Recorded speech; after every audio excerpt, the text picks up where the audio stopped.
DC 109, ठीक है, हिंदी उपन्यास रहेगा भाई मेरे। और इसके हम लोग खास तौर से मोस्ट इंपोर्टेंट मैं क्वेश्चन को बताऊंगा और लगभग भाई मेरे मैं पूरी किताब पढ़ाने वाला हूं इस क्लास में। तो आप लोग क्लास को अच्छी तरीके से जरूर देखिएगा और अगर आप इस क्लास को करते हैं तो भाई मेरे आपका एग्जाम सच में बहुत अच्छा जाएगा। इससे बाहर आपको क्वेश्चन देखने को नहीं मिलेगा। लगभग मैं पूरी किताब में जितने क्वेश्चन है, जितने टॉपिक है इंपॉर्टेंट और जितने जरूरी हैं, वो सारे भाई मेरे इस नोट्स में मैंने बना रखा है। इस नोट्स के थ्रू कह सकते हैं कि आपको अच्छे से समझ में आ जाएगा।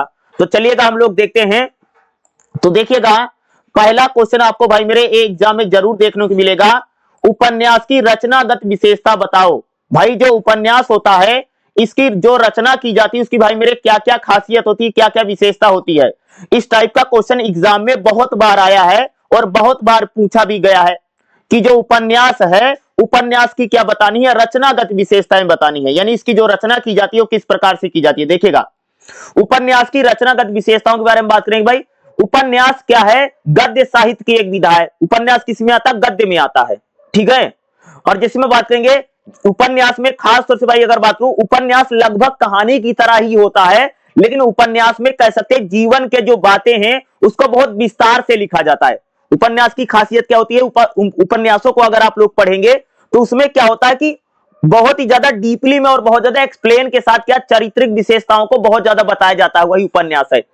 उपन्यास में भाई मेरे जीवन की व्यापकता, जटिलता और जीवन की जो सच्चाई है, जो यथार्थ है, वो लोग खास तौर से भाई हम लोगों को उपन्यास में देखने को मिलता है। जैसे अगर बात हो भाई उपन्यास की रचनागत विशेषता क्या है, एक क्वेश्चन एग्जाम में आएगा ही आएगा। तो देखिएगा अगर मैं इसकी बात करूं भाई, उपन्यास में भाई उपन्यास की रचना करते तो उपन्यास में सबसे पहले क्या होता है, तो भाई सबसे पहले होता भाई मेरे कथा वस्तु। हर उपन्यास में भाई मेरे कथा जरूर होगी, कोई ना कोई स्टोरी होगी, कोई ना कोई भैया कहानी होगी। हर उपन्यास जो होता कोई ना कोई कथा, कोई ना कोई कहानी के ऊपर बेस होता है ना। कथा वस्तु उपन्यास की आत्मा है भाई, जिस पर पूरा उपन्यास लिखा जा रहा है वो कहानी की बात करता है। यानी कथा वस्तु में क्या होती, घटनाएं होती हैं, क्रम होता है, संघर्ष होता है, यही तो कह सकते हैं जिसको हम लोग क्या करें भाई मेरे कथा वस्तु कहते हैं। तो उपन्यास की पहली विशेषता क्या है कि उपन्यास में भाई मेरे कथा वस्तु होती है, एक कहानी होती है, ठीक है, जिसमें कहानी सबसे पहले किसी के जीवन से, किसी की लाइफ से भाई मेरे शुरू होती है, धीरे धीरे कहानी बढ़ती है, फिर बीच में पहुंचती है और लास्ट में कहानी में भैया अंत होता है। कथा वस्तु जो होती है हिंदी उपन्यास में भाई मेरे, कथा वस्तु कभी सीधी तो कभी जटिल होती है। हो सकता है भाई किसी उपन्यास को पढ़ोगे तो कहानी भाई मेरे बहुत आसान लगे, कई बार हो सकता है किसी उपन्यास में भाई जो कथा वस्तु है वो हो सकता है कभी कभी मुश्किल भी हो सकती है। जैसे अगर कथा वस्तु क्या है भाई, जैसे आपने कोई उपन्यास पढ़ा तो भाई उसमें प्रेम को लेकर के लिखा गया है, भाई प्रेमी प्रेमिका को लेकर के, मिलन को लेकर के लिखा गया है। कई बार अगर आप, मैं कह सकता अगर आप उपन्यास पढ़ेंगे तो उसमें सामाजिक संघर्ष दिखाया गया हो कि भाई समाज में किस प्रकार से संघर्ष होता है, सामाजिक संघर्षों को लेकर, जैसे जातिवाद को लेकर के, दहेज को लेकर के, सती प्रथा, बलि, जैसे उपन्यासों भाई क्या होता है वर्ग संघर्ष होता है, दो यानी कह सकते दो समुदायों को लेकर के कोई विवाद हो। यानी उपन्यास की पहली विशेषता भाई उपन्यास की कोई ना कोई स्टोरी होगी, कोई ना कोई कहानी होगी, उसी को बोलते हैं भाई मेरे कथा वस्तु। उपन्यास की दूसरी विशेषता क्या होती है कि भाई उपन्यास की जो कहानी है उसमें जो पात्र हैं, यानी उसमें जो कैरेक्टर हैं, जिसको नायक नायिका और अन्य लोग जो आते हैं ये भी लोग होते हैं ना भाई उपन्यास में।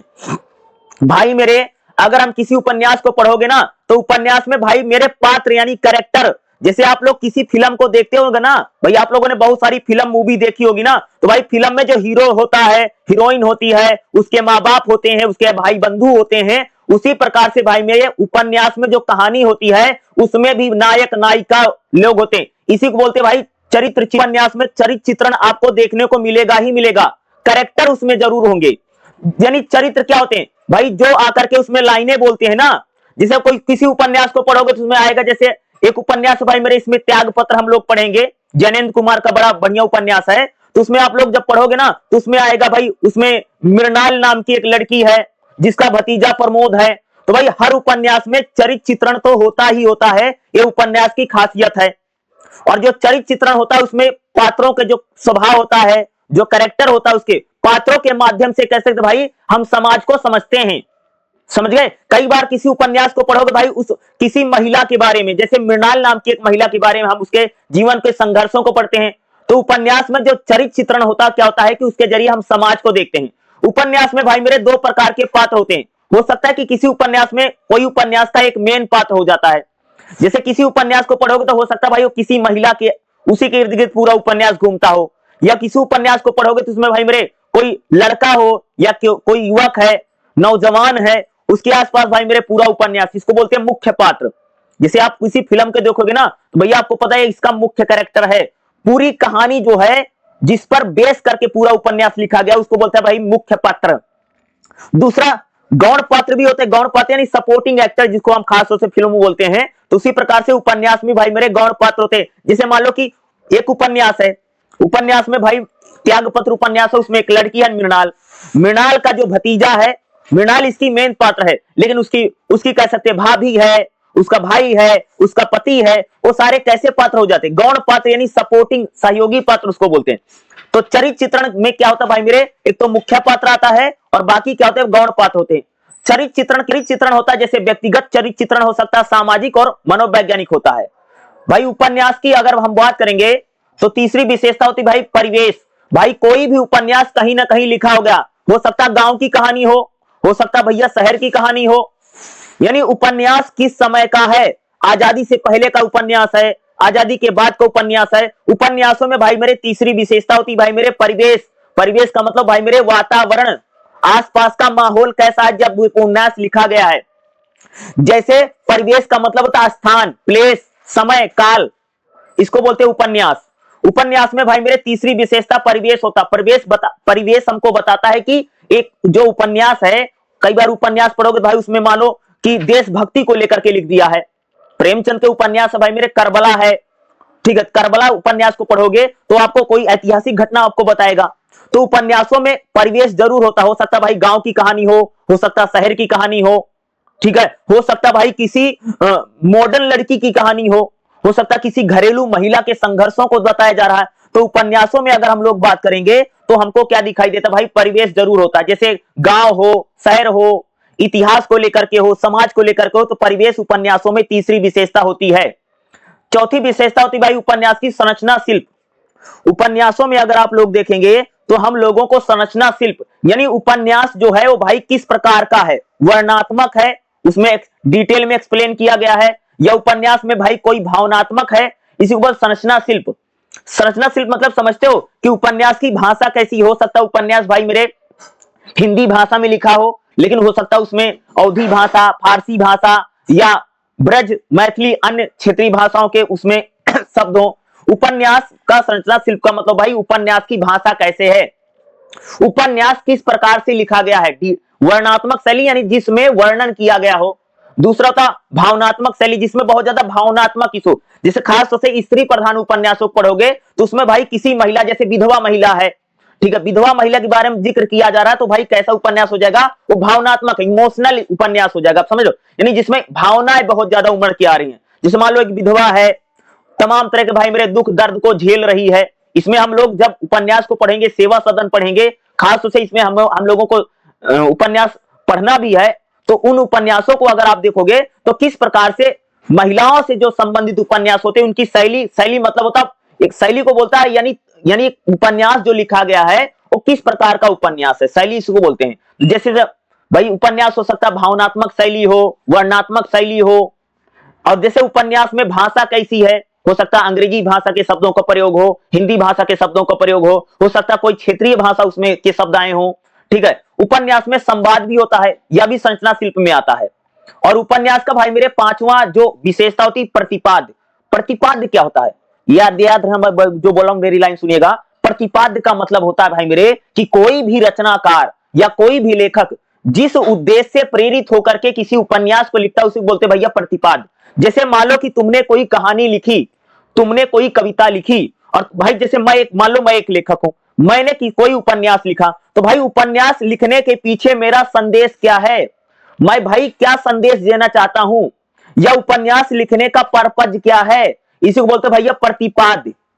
हो सकता है भाई सामाजिक समस्या के ऊपर मैंने कोई उपन्यास लिख दिया, मान लो भाई दहेज प्रथा हमारे समाज में विद्यमान है, तो हो सकता है भाई दहेज के खिलाफ संदेश देने के लिए मैंने उपन्यास लिखा हो सकता है कोई मानवतावाद, इंसानियत, भाईचारा, इसका उद्देश्य लेकर के लिखा हो सकता है नारी चेतना, भाई महिलाओं को जो समस्याएं हैं, महिलाओं को जागरूक करने के लिए लिखा गया उपन्यास है। तो उपन्यास का जो संदेश है भाई, कोई भी लेखक, जैसे प्रेमचंद अपना उपन्यास लिख रहे हैं, तो भाई प्रेमचंद जब उपन्यास लिख रहे हैं तो प्रतिपाद का मतलब वो संदेश क्या देना चाहते हैं, वो क्या बताना चाहते हैं। भाई उपन्यास की पांचवी विशेषता होती भाई प्रतिपाद्य, यानी कोई भी लेखक, कोई भी राइटर, याद रखिएगा, जब लेखक किसी उद्देश्य के साथ जब लिख रहा किसी रचना को, भैया उसके पीछे लिखने का उद्देश्य क्या है, इसी को बोलते हैं भाई मेरे प्रतिपाद्य। तो भाई मेरे उपन्यास की जो विशेषता, पहली विशेषता होती है भाई कथा वस्तु उपन्यास की। जैसे एग्जाम में क्वेश्चन जरूर आएगा कि उपन्यास की विशेषता बताओ, इसको बोलते हैं रचनागत विशेषता। तो भाई उपन्यास में भाई मेरे कथा होती है पहली, यानी कोई न कोई भैया मेरे स्टोरी होगी। दूसरा क्या होता है, इसमें कैरेक्टर यानी पात्र होते हैं, उसमें कई सारा हो सकता है। जैसे मैंने बताया कि इसमें हम लोगों को त्यागपत्र उपन्यास पढ़ना, जिसमें मृणाल नाम की एक महिला है, उसका भैया भतीजा प्रमोद है, तो यानी इसको बोलते हैं पात्र योजना। उपन्यास में भाई तीसरी चीज होती है परिवेश। भाई उपन्यास गांव का है, उपन्यास शहर का है, उपन्यास भैया आजादी के पहले का है, आजादी के बाद का है, इसको बोलते भाई परिवेश। आसपास का वातावरण क्या है, जैसे मान लो भाई उपन्यास आपने कोई पढ़ा है भैया, मान लो चीन में लिखा गया उपन्यास है, तो यानी परिवेश इसको बोलते हैं। भाई किस समय का उपन्यास है, गांव का है, शहर का है, ठीक है, या कह सकते हो किस समय का है, समझ रहे हो, आजादी से पहले का है। और उपन्यास की भाई मेरी अगली विशेषता होती है संरचना शिल्प।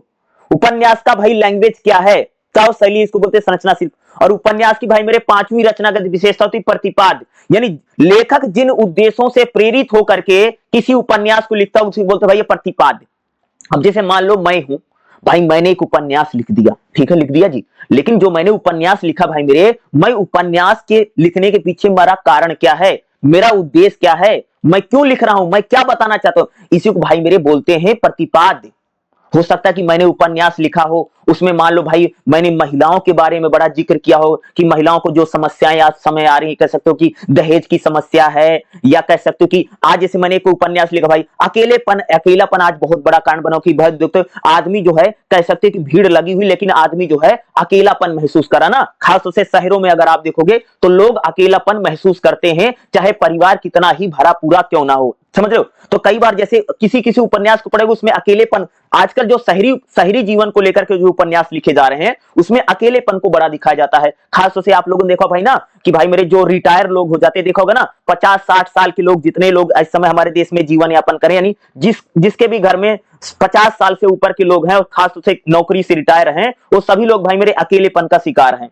तो शहरों में खास तौर से आपको दिखाई दे, जैसे कोई उपन्यास में भाई किसी बुजुर्ग दंपत्ति का उपन्यास है, उसमें मान लो कि दोनों अकेलेपन का शिकार हैं, बेटे बहुए भैया जाकर के कहीं और जीवन यापन कर रहे हैं, कहीं बाहर नौकरी करते हैं और दोनों बुढ़िया और जीवन, तो इस प्रकार का उपन्यास है। तो उपन्यास का प्रतिपाद का मतलब भाई उपन्यास जिस उद्देश्य से लिखा जाता है इसको बोलते हैं भाई प्रतिपाद, ठीक है। तो उपन्यास में भाई मेरे 5 विशेषता होती है, तो याद रखिएगा। अब हम लोग अगला क्वेश्चन देखें भाई, उपन्यास के भेद का मतलब भैया उपन्यास कितने प्रकार का होता है। कई बार एग्जाम में पूछेगा उपन्यास के भेद बताइए, यानी उपन्यास कितने प्रकार, यानी भेद मतलब होता प्रकार बताना है।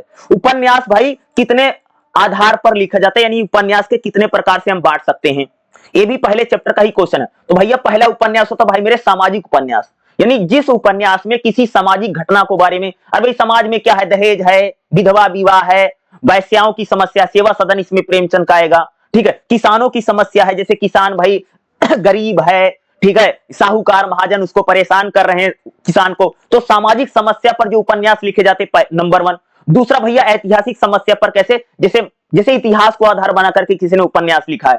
एग्जाम्पल 4, जैसे मान लो एक उपन्यास है करबला किसका उपन्यास है, प्रेमचंद का उपन्यास है, जिसमें वो कह सकते हो कि भाई मेरे इस्लाम में बात करते हैं और खासतौर से मुसलमानों में किस प्रकार से कह सकते हो कि भाई मेरे कि यानी कह सकते हो कि उसको लेकर के उन्होंने लिखा है। तो कई सारे उपन्यास भैया ऐतिहासिक होते हैं, जैसे मान लो कोई उपन्यास भाई मेरे पृथ्वीराज चौहान को लेकर के किसी ने उपन्यास लिख दिया है, या इसमें एक उपन्यास में पढ़ेंगे हम कालिदास को लेकर के पढ़ेंगे, ठीक है, ये इसमें राजहंस एक उपन्यास है, वो उपन्यास भी कह सकते कालिदास की जीवन पर आधारित उपन्यास है, ठीक है। तीसरा होता भाई मनोवैज्ञानिक उपन्यास, यानी जिस मनोवैज्ञानिक उपन्यास मतलब समझते हो जिसमें किसी विचार को लेकर के बातें की गई हो, जिसमें यानी उपन्यास पढ़ोगे तो आपको किसी न किसी चीज सोचने पर मजबूर हो जाओगे, तो इसको बोलते हैं भाई मनोवैज्ञानिक। अगला तो भाई राजनीतिक उपन्यास जिसमें किसी राजनीतिक घटना के बारे में जिक्र हो, इसी को बोलते भाई मेरे राजनीतिक उपन्यास, जिसमें राजनीति हो। ठीक है, राजनीति किस प्रकार से साम दाम दंड भेद इस प्रकार की राजनीति है। ठीक है, और भाई पांचवा उपन्यास होता जो कह सकते थे सबसे ज्यादा उपन्यास लिखे गए हैं वो भैया प्रेम को लेकर के उपन्यास खूब लिखे जाते हैं। अगर मैं बात करूं, प्रेम एक ऐसा विषय है जो कह सकते हो कि उपन्यासों में आपको भर भर के देखने मिलेगा। किसी ने भी उपन्यास लिखा, अगर मैं बात करूं जितने भी, चाहे नाटक पढ़ोगे, चाहे हम कहानियों में चलेंगे, चाहे हम उपन्यासों में चलेंगे, तो वहां पर प्रेम का जो तत्व है वो सभी उपन्यासों में केंद्रीय भाव आपको दिखाई देगा। तो उपन्यास का भैया कितना आधार है, 5 प्रकार का आधार है, 5 भेद हैं। सामाजिक उपन्यास, ऐतिहासिक उपन्यास, मनोवैज्ञानिक उपन्यास, राजनीतिक उपन्यास और प्रेम वाले उपन्यास। जिसे उपन्यास की बात करूं तो भाई मेरे, जैसे एक आदर्शवादी उपन्यास होता है, यानी जिसमें आदर्श को लेकर के बड़ी बातें हो रही हैं, मानवता मानवता को लेकर के होती है, वो आदर्शवादी उपन्यास। अगला तो भाई यथार्थवादी उपन्यास, जिसमें रियल घटना के बारे में जिक्र, जैसे किसानों की समस्या भाई बिल्कुल रियल समस्या है, विधवा की समस्या बिल्कुल सही समस्या है। कई बार वैश्यावृत्ति को लेकर के भी उपन्यास, इसमें खास तौर से हम लोग सेवा सदन, इसमें इन्होंने दे नहीं रखा है, बट सेवा सदन में अगर आप देखोगे तो वहां पर वैश्याओं को लेकर के बड़ी बातें की गई है। वैश्याओं को लेकर के भाई किस प्रकार से एक महिला की शादी होती है, ठीक है, और जो पति है भैया अधेड़ उम्र का व्यक्ति है। आप सबको पता होगा कि भाई मेरे, जिस बाप के पास कह सकते, जिस पिता के पास बेटी को देने के लिए दहेज नहीं है, उसकी लड़की को कह सकते भाई अयोग्य आदमी मिलेगा। सिंपल सी बात है, इसी को बोलते हैं भाई मेरे बेमेल विवाह। बेमेल विवाह का मतलब समझते हो कि भाई लड़की 20 साल की है और लड़कवा भाई हो गया है 45 साल का, ये होता बेमेल विवाह। यानी कहने का मतलब है जिसमें कोई तुक नहीं बैठ रहा। तो बेमेल विवाह वाले भी उपन्यास अगर आप पढ़ोगे, जैसे सेवा सदन प्रेमचंद का है, उसमें जो अगर आप देखोगे तो उस लड़की की शादी इसलिए भाई मेरे अधेड़ उम्र के व्यक्ति से हो रही कि उसके फादर के पास दहेज देने के लिए पैसा नहीं है। तो इसको बोलते हैं यथार्थवादी उपन्यास। होता भाई प्रगतिशील उपन्यास, यानी जिसमें कह सकते हैं कि प्रगति को लेकर के अब कोई विचार है उसको प्रगति। होता है भाई प्रयोगवादी, जिसमें कोई प्रयोग बात की गई हो, ये प्रयोगवादी उपन्यास। तो भाई इस प्रकार के कुछ उपन्यास होते हैं। कई बार आपसे एग्जाम में जरूर पूछेगा उपन्यास के भेद बताइए, या उपन्यास कितने प्रकार का होता है। जो मैं बता रहा हूं यही आपको लिखना पड़ेगा, ठीक है, और जो मैं करवा रहा हूं इसको जरूर। मुंशी प्रेमचंद के उपन्यासों का परिचय दीजिए तथा मुंशी प्रेमचंद के उपन्यासों की विशेषता बताइए। इस प्रकार का क्वेश्चन आपको एग्जाम में जरूर देखने को मिलेगा। तो भाई प्रेमचंद के उपन्यासों के बारे में हम लोग क्या करेंगे, यहां पर बातचीत करेंगे। तो मुंशी प्रेमचंद जो है कह सकते 1980 में इनका जन्म हुआ है, और प्रेमचंद की जो भाई मृत्यु है 1936 में हुई, याद रखिएगा। हिंदी साहित्य में कह सकते हो कि प्रेमचंद जो है वो उपन्यासकार माने जाते हैं, उपन्यास लिखने में कह सकते भाई प्रेमचंद का एक बहुत बड़ा नाम है। और एक बात याद रखिएगा कि प्रेमचंद भाई मेरे पहले उर्दू में उपन्यास लिखते थे। ठीक है, किस में लिखते थे, पहला उर्दू में उपन्यास लिखते थे, उर्दू से कह सकते हिंदी में कन्वर्ट हुए हैं। उर्दू में लिखते थे, बहुत ज्यादा प्रसिद्धि नहीं मिली, इनको कोई जानता मानता नहीं था, ठीक है। लेकिन जब कह सकते भाई मेरे इन्होंने वही उर्दू वाले उपन्यासों को जो अनुवाद करके जब हिंदी में उपन्यास लिखे गए, तो कह सकते इनकी भाई रातों रात किस्मत चमक गई, कह सकते हो, और हिंदी साहित्य में सबसे बड़ा नाम बनके उभरते हैं, कह सकते हो, ठीक है। यानी उर्दू से हिंदी भाषा में ये व्यक्ति, ये प्रेमचंद आए हैं, ठीक है। और जैसे मैंने आपको कई बार पहले भी बता चुका हूं कि प्रेमचंद भाई कह सकते बनारस वाराणसी जिसको हम बोलते हैं वहीं से आते हैं। और इसी प्रकार से कह सकते हैं इनके उपन्यासों में अगर आप देखोगे किसानों की समस्या है, महिलाओं की समस्या है, खास तौर से अगर आप देखो ग्रामीण जीवन की जो समस्याएं हैं वो प्रेमचंद के उपन्यासों में हमको भर भर के देखने को मिलती है। तो प्रेमचंद भाई कह सकते हो कि एक यथार्थवादी उपन्यासकार हो। यथार्थ मतलब समझते हो भैया, सच्चाई लिखता है, झूठ नहीं लिखता। क्योंकि आप लोगों ने देखोगे कवियों में एक बड़ा खास तौर से लेखक में एक चीज होती है कि वो यानी कल्पना बहुत करता है, ठीक है। लेकिन प्रेमचंद एक ऐसा लेखक है कह सकते हो जो यथार्थ यानी रियलिटी लिख रहा, सच्चाई लिख रहा भाई, इसको बोलते। इसलिए प्रेमचंद को क्या बोला गया, यथार्थवादी उपन्यासकार है। इन्हें उपन्यास सम्राट कहा जाता है, यानी प्रेमचंद को क्या बोला भाई, उपन्यास का सम्राट का, यानी उपन्यासों का राजा है भारत में, कह सकते हो। और उपन्यास में लिखने में कह सकते हो भाई भारत में सबसे बड़ा नाम है, ठीक है। इन्होंने उपन्यासों के माध्यम से, यानी प्रेमचंद जी जो हैं, इन्होंने उपन्यासों के माध्यम से हमारे देश की गरीबी की समस्या को, किसानों की समस्या को, नारियों महिलाओं के शोषण को, सामाजिक बुराइयों को और नैतिक पतन को लेकर प्रेमचंद के उपन्यासों में भाई किसानों की समस्याएं हैं, महिलाओं की समस्याएं हैं, बेमेल विवाह जिसको मैंने जिक्र किया था कि भाई मेरे कि जैसे किसी 20 साल की लड़की की भाई शादी 45 साल के लड़के से हो जा रही, इसको तो हम लोग बोलते हैं बेमेल विवाह। तो बेमेल विवाह जैसी समस्याओं को कह सकते हैं उन्होंने अपने उपन्यासों में दिखाने का प्रयास किया है, जिसमें हम त्यागपत्र जैसे उपन्यासों में बेमेल विवाह के बारे में जिक्र करेंगे। तो प्रेमचंद अपने उपन्यासों में कह सकते हो कि महिलाओं की समस्याओं पर इन्होंने बात की। सामाजिक जो कुरीतियां हैं भाई, समाज में कह सकते हैं बाल विवाह है, समाज में सती प्रथा है, समाज में छुआछूत है, ठीक है, समाज में दहेज प्रथा है। तो इन सारी सामाजिक समस्याओं को कह सकते हैं प्रेमचंद जी ने अपने उपन्यासों में लिखा है। भाई प्रेमचंद के उपन्यासों की हम बात करेंगे इनकी रचनागत विशेषता का, तो भाई प्रेमचंद की पहली विशेषता है कि ये यथार्थवादी उपन्यास लिखते हैं। प्रेमचंद जी ने अपने उपन्यासों में समाज की कड़वी सच्चाई को उजागर करने का प्रयास किया है। प्रेमचंद अपने उपन्यासों में कोई काल्पनिक नहीं बल्कि समाज की जो सच्चाई है, जो असलियत है, उसका उन्होंने दिखाने का प्रयास किया है। प्रेमचंद के जो भाई उपन्यास है सामाजिक चेतना की बात करते हैं। प्रेमचंद अपने उपन्यासों के माध्यम से समाज सुधार की बात करते हैं। समाज में जो अन्याय है, जो शोषण है, जो गरीबी है, उसके खिलाफ आवाज किसी ने उठाई तो प्रेमचंद अपने उपन्यासों में कहते हैं। समाज को जगाने का प्रयास कर सकते हैं उन्होंने भाई अपने उपन्यासों के माध्यम से किया है। दूसरा, सशक्त चरित्र चित्रण। प्रेमचंद के उपन्यासों को आप पढ़ेंगे तो किसानों को, महिलाओं को, मजदूरों को, इनको एक सशक्त यानी कह सकते एक यानी इनके उपन्यासों पढ़ोगे इसमें जो कैरेक्टर यानी जो पात्र होते हैं बहुत सशक्त चरित्र चित्रण कौन करता भाई? प्रेमचंद अपने उपन्यासों में करते हैं। जैसे मैंने बोला ना कि भाई त्यागपत्र उपन्यास में जब हम पढ़ेंगे तो मृणाल का जो कैरेक्टर है कह सकते हो कितना उभार के सामने आता हमारे सामने। उसी प्रकार से जब आप सेवा सदन को पढ़ेंगे तो वहां पर कह सकते हो कि खास तौर से वैश्याओं की जो समस्या यानी जिसको बोलते हैं भाई सेक्स वर्कर, तो वैश्याओं की समस्या किस प्रकार से उस उपन्यास में उन्होंने दिखाने का प्रयास किया है समझ आपको उभर क्या। जब हम गोदान उपन्यास की बात करेंगे, गोदान की बात करेंगे तो वहां पर होरी के माध्यम से, क्योंकि उसका मेन पात्र होरी है, तो होरी के माध्यम से कह सकते हैं उन्होंने किसानों की समस्याओं को दिखाने का प्रयास किया है और हमारे समाज में जो विसंगतियां हैं उसको दिखाने का प्रयास किया है। तो कह सकते हैं कि यानी चरित्र चित्रण बहुत बढ़िया करते भाई मेरे, कह सकते हैं कि प्रेमचंद अपने उपन्यासों में। भाषा शैली, भाई प्रेमचंद के उपन्यास कैसे, भाषा शैली बहुत आसान है, ये अवधी भाषा में और उर्दू भाषा के शब्दों का प्रयोग करते हैं क्योंकि उर्दू में पढ़े लिखे हैं। प्रेमचंद की भाई मेरे कह सकते हैं शुरुआती जो एजुकेशन थी पूरी उर्दू में थी, हिंदी इनको आती भी नहीं थी, यानी कह सकते लगभग 10-12 साल तक कह सकते हो कि यह शुरुआती में कह सकते प्रेमचंद सिर्फ उर्दू जानते थे और उर्दू में इन्होंने लिखा, बाद में उर्दू से हिंदी में। तो कह सकते प्रेमचंद भाई उर्दू की भाषा का प्रयोग करते हैं, अवधी भाषा, और कह सकते हैं कि जो इस इलाके से आते कह सकते बनारस का जो पूरा एरिया है तो कह सकते उधर इन पर कह दोगे अवधी भाषा का प्रभाव है, ब्रज भाषा का प्रभाव है, और कह सकते कि उधर अगर आप देखो बुंदेलखंडी भाषा का प्रभाव खास तौर से प्रेमचंद की भाषा पर आपको दिखाई देगा। क्योंकि इस ध्यान रखिएगा कि जो ये बैठे जहां है ये बनारस वाराणसी के इलाके में बैठे हैं, तो वहां कह सकते हो आसपास के एरिया की भाषा का प्रभाव प्रेमचंद पर खूब पड़ा है। ठीक है, प्रेमचंद की अगर बात करूं तो भाई ये बहुत ज्यादा नैतिकतावादी उपन्यास लिखा, यानी प्रेमचंद जी ने अपने उपन्यासों में मानवता को लेकर के, करुणा को लेकर के और त्याग को लेकर के इनकी आत्मा यानी उपन्यासों में इस चीज को उन्होंने दिखाने का प्रयास किया। भाई प्रेमचंद के भाई मेरे कौन कौन से उपन्यास हैं इसकी हम लोग बात करने वाले हैं। तो भाई प्रेमचंद का जो उपन्यास है भाई मेरे सबसे पहले उपन्यास है सेवा सदन।